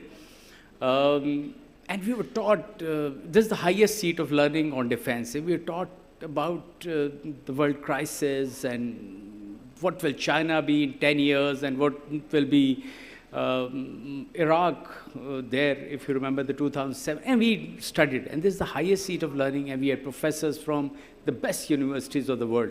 And 2017, I was in the chair. I was asked to go back and lecture in the same college. And I had only one point to deliver there. And I said, look, in 2007, we studied about future, what we're talking now. And 2017, I stand here to tell you that whatever we thought did not happen. How uncertain the future is, how unpredictable the future is, that is what you need to realize as leaders. And of course, I know there are corporate leaders sitting here, the public sector, and on variations, we must remain resilient, and that is where the point is, which have been spoken of by the Senator. It is education. It's about resilience. It's about knowing facts. So I think that's what we need to really take in mind. 2 or 3 very important intakes or the takeaways that I have from here. Please remember, 240 million people is not a small number. We have a global responsibility as global citizens. And that is what we need to carry in our heart. How can we contribute into this intangible and intangible manner is something needs to be kept in mind. I'm not talking of hope alone. These 2 days did not stir about the hope alone, but it did talk about the clear way of the way forward. And I think we talked of technology, we talked of climate change and all those. So I think what needs to be done is very clear. It's only with continuation of policies, a political stability, that we continue to move on and move step forward. It was great mutual learning for the 2 days. Remember, we will have to take tough decisions, and that's for the government to know. There have to be collaborations, and I think very amply pointed out, the collaborations are not easy. The government is not the only body which will do collaboration. And I talk about the skill augmentation, the skill enhancement. With the technology coming in, and we did talk of Philippines yesterday. This is one country which went out of the IMF loans. Their major export was the human resource. You go anywhere in the world, the best nurses that you get is from the Philippines. What are we going to do with 67% of these under 30 youth? It's actually become easier. And the hope here is that we're not blank. Let's get that right. And I'm really going to end it not on an optimism note, but on a realistic note. Look at the institutions which develop our skilled force in the complete international standards. And I have been to a couple of those there, and there are international bodies there to receive those students straight away and take them abroad. We need to lighten it up. We need to augment it, not a couple of times, but hundreds of times more. The government has to take charge of the whole thing. Private sector has to come in. The universities have to come in. We cannot waste this. आपके कई organizations आपने देखा होगा, it's the same organization. It's just that when money changes, he knows how to utilize those assets. So minerals हैं, बारिश है, पहाड़ियाँ हैं, और you got human resource, everything in Pakistan. But it doesn't matter. How do you want to capitalize it is what is going to be the answer. How are you going to utilize all this is the challenge. But the good thing there that I see,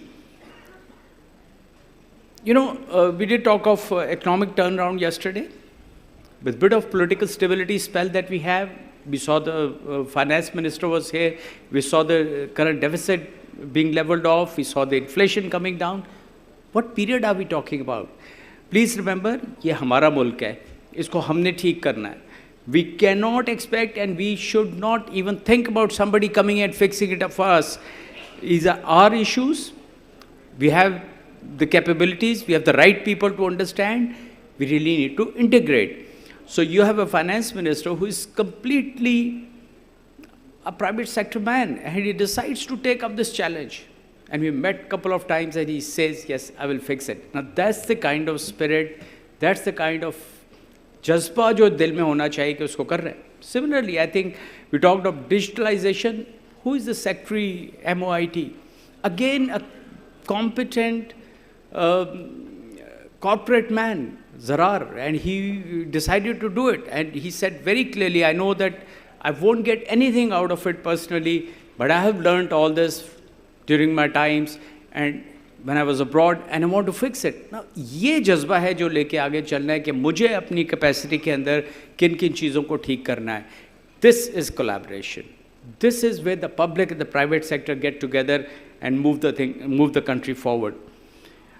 Very quickly, how can this technology make a difference? At the MOIT level, and government is fixing up, there's new authority coming up, the digital authority, the digital Pakistan is coming up, you'll have the FBR being digitalized. Now those are all fine, but I think some point came out very nice. If you can't, with this technology, impact humanity, the people, you can't bring them happiness, prosperity, honestly, there's no use of doing this. Within 3 months of USF, Universal Service Fund, bringing internet to a village, a remote village in KPK, 3 months down the line, and they go back to see what has happened. There are girls in that area who are teachers, and they're being asked, have you used the internet? And it must have been very easy after that. You got the ChatGPT and everything. The girls saying, ChatGPT is just an aid. I am supposed to know the needs of my children and use all these aids suitably. Look at the impact and how quickly does it come. Within 3 months, the freelance training starts for the people and they start earning money. Now, technology is something, the key. We need to bring it up for the betterment of our people. On the climate change, I just have one point. We did talk about it yesterday a lot. Climate change will have, we like it or not, we're one of the first 6 countries to be vulnerable at. We'll have to know how the funding is to be acquired, how the bankable and the feasible projects have to be done. But there's only one thought which bothers my mind. There's a lot of developing countries who are working around for this funding, and this funding is not gratis, this is a loan. But then we did not cause it. It was the industrial revolutions, the wars going up. So it was West which happened to impact those. But then countries like ours are made to pay for it and of course made to struggle for it. Last point is, it's only through the education and the women empowerment and the women inclusion that this country can progress. I wish you all best of luck, and thank you very much for very active participation and taking this country a step forward. Well done and great job. Thank you.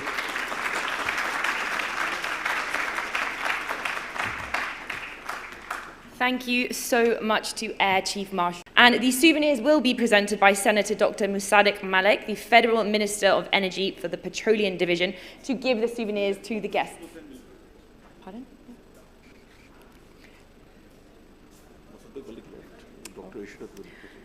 Okie dokie. We will be, Dr. Ishrat Hussain will now be presenting these souvenirs, so may you all please stand up for the presentation. So ladies and gentlemen, can we give a huge round of applause for our speakers? So firstly, could we please give a souvenir to Simon Atkinson, the Global Chief Knowledge Officer of Ipsos. Ladies and gentlemen, a round of applause. Thank you, Mark. And could we please now present Akif Said, the Chairman, Securities and Exchange Commission of Pakistan, with his souvenir. Thank you, ladies and gentlemen. Let's keep the round of applause going. We've reached the end of the summit. Let's give them some energy. And Dr. Ishrat Hussain will be presented a souvenir by Asfar. Thank you very much, ladies and gentlemen. Let's give him a round of applause.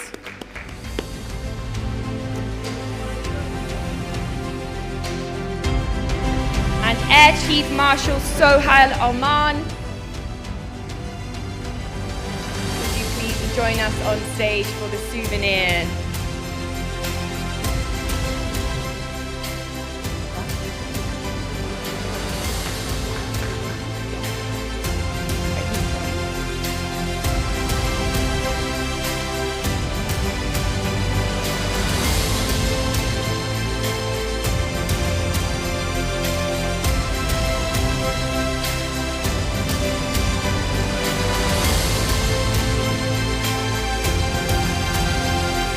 Please also present Zafar Masood, the Chairman of Pakistan Banks Association and President and CEO of the Bank of Punjab, with his souvenir.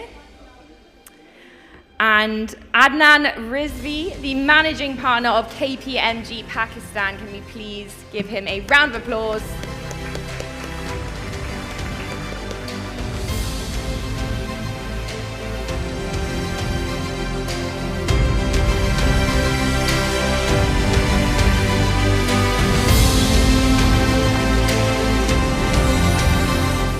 And now I want to acknowledge the wonderful moderation in last 2 days by Jules Smith. She's here from London.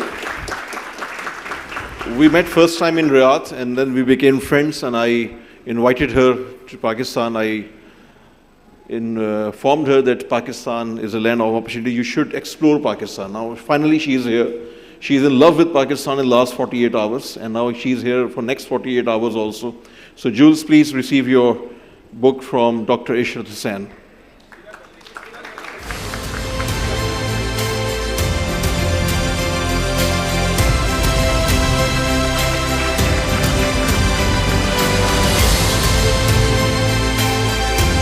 So Sohail Saab mentioned about the continuity of the Future Summit, and this is our tradition to announce the next year edition dates during the closing ceremony of the Future Summit. So this was the 8th edition of Future Summit. Dates are November 6 and 7. So next year dates for the 9th edition of the Future Summit are November 5 and 6, 2024. 2025, sorry. This is about the future actually. So always we announce the venue as the Movenpick, but yesterday actually we faced serious troubles despite the excellent hospitality of Movenpick management, the delicious food, efficient service, but this hall is now small for us. And yesterday this was a gathering of 1,200 people, so venue I'm not announcing this time. We will announce the later, but dates are November 5, 6, 2025.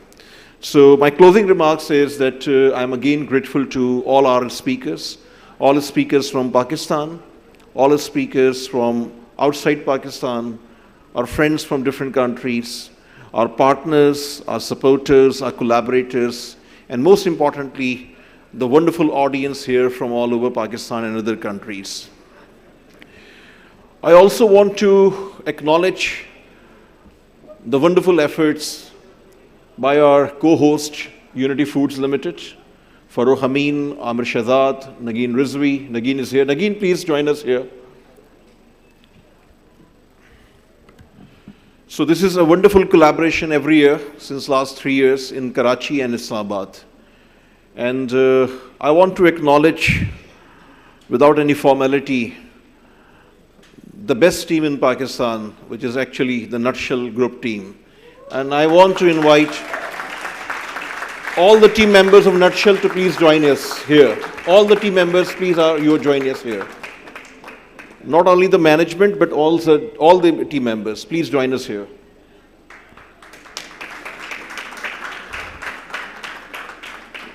Dr. Ishrat Hussain is already your big fan, always acknowledge and support and mentoring us. So all the team members, you are requested to join us. And my request to all my friends sitting in the hall to please, again, once more, big clap for the Nutshell team.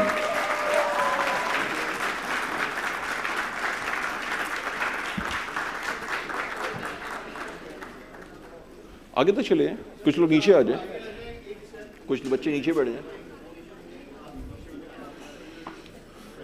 So Nutshell is actually a family, and now our size is 75 team members in Karachi, Lahore, Islamabad and Dubai, and now we are starting our operations in Riyadh as well. But one thing I want to highlight here, that I became the chairman of Nutshell 4 months back, and we appointed the new CEO, which is actually Rabia Ahmed, who is the shareholder director also. We also promoted 2 wonderful ladies. One is Uneza Ahmed. She is now the Chief Operating Officer for Middle East Operations, as well as Mehrunisa Azhar, who is the CEO for Pakistan Operations. So this is a genuine acknowledgement and recognition also for the women leadership in Nutshell. The 3 rock stars, all 3 are women, Rabia, Uneza and Mehrunisa.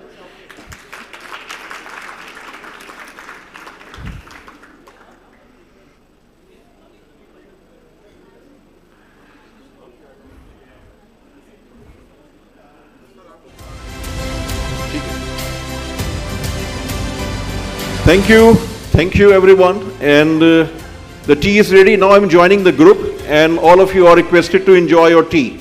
Pakistan Zindabad.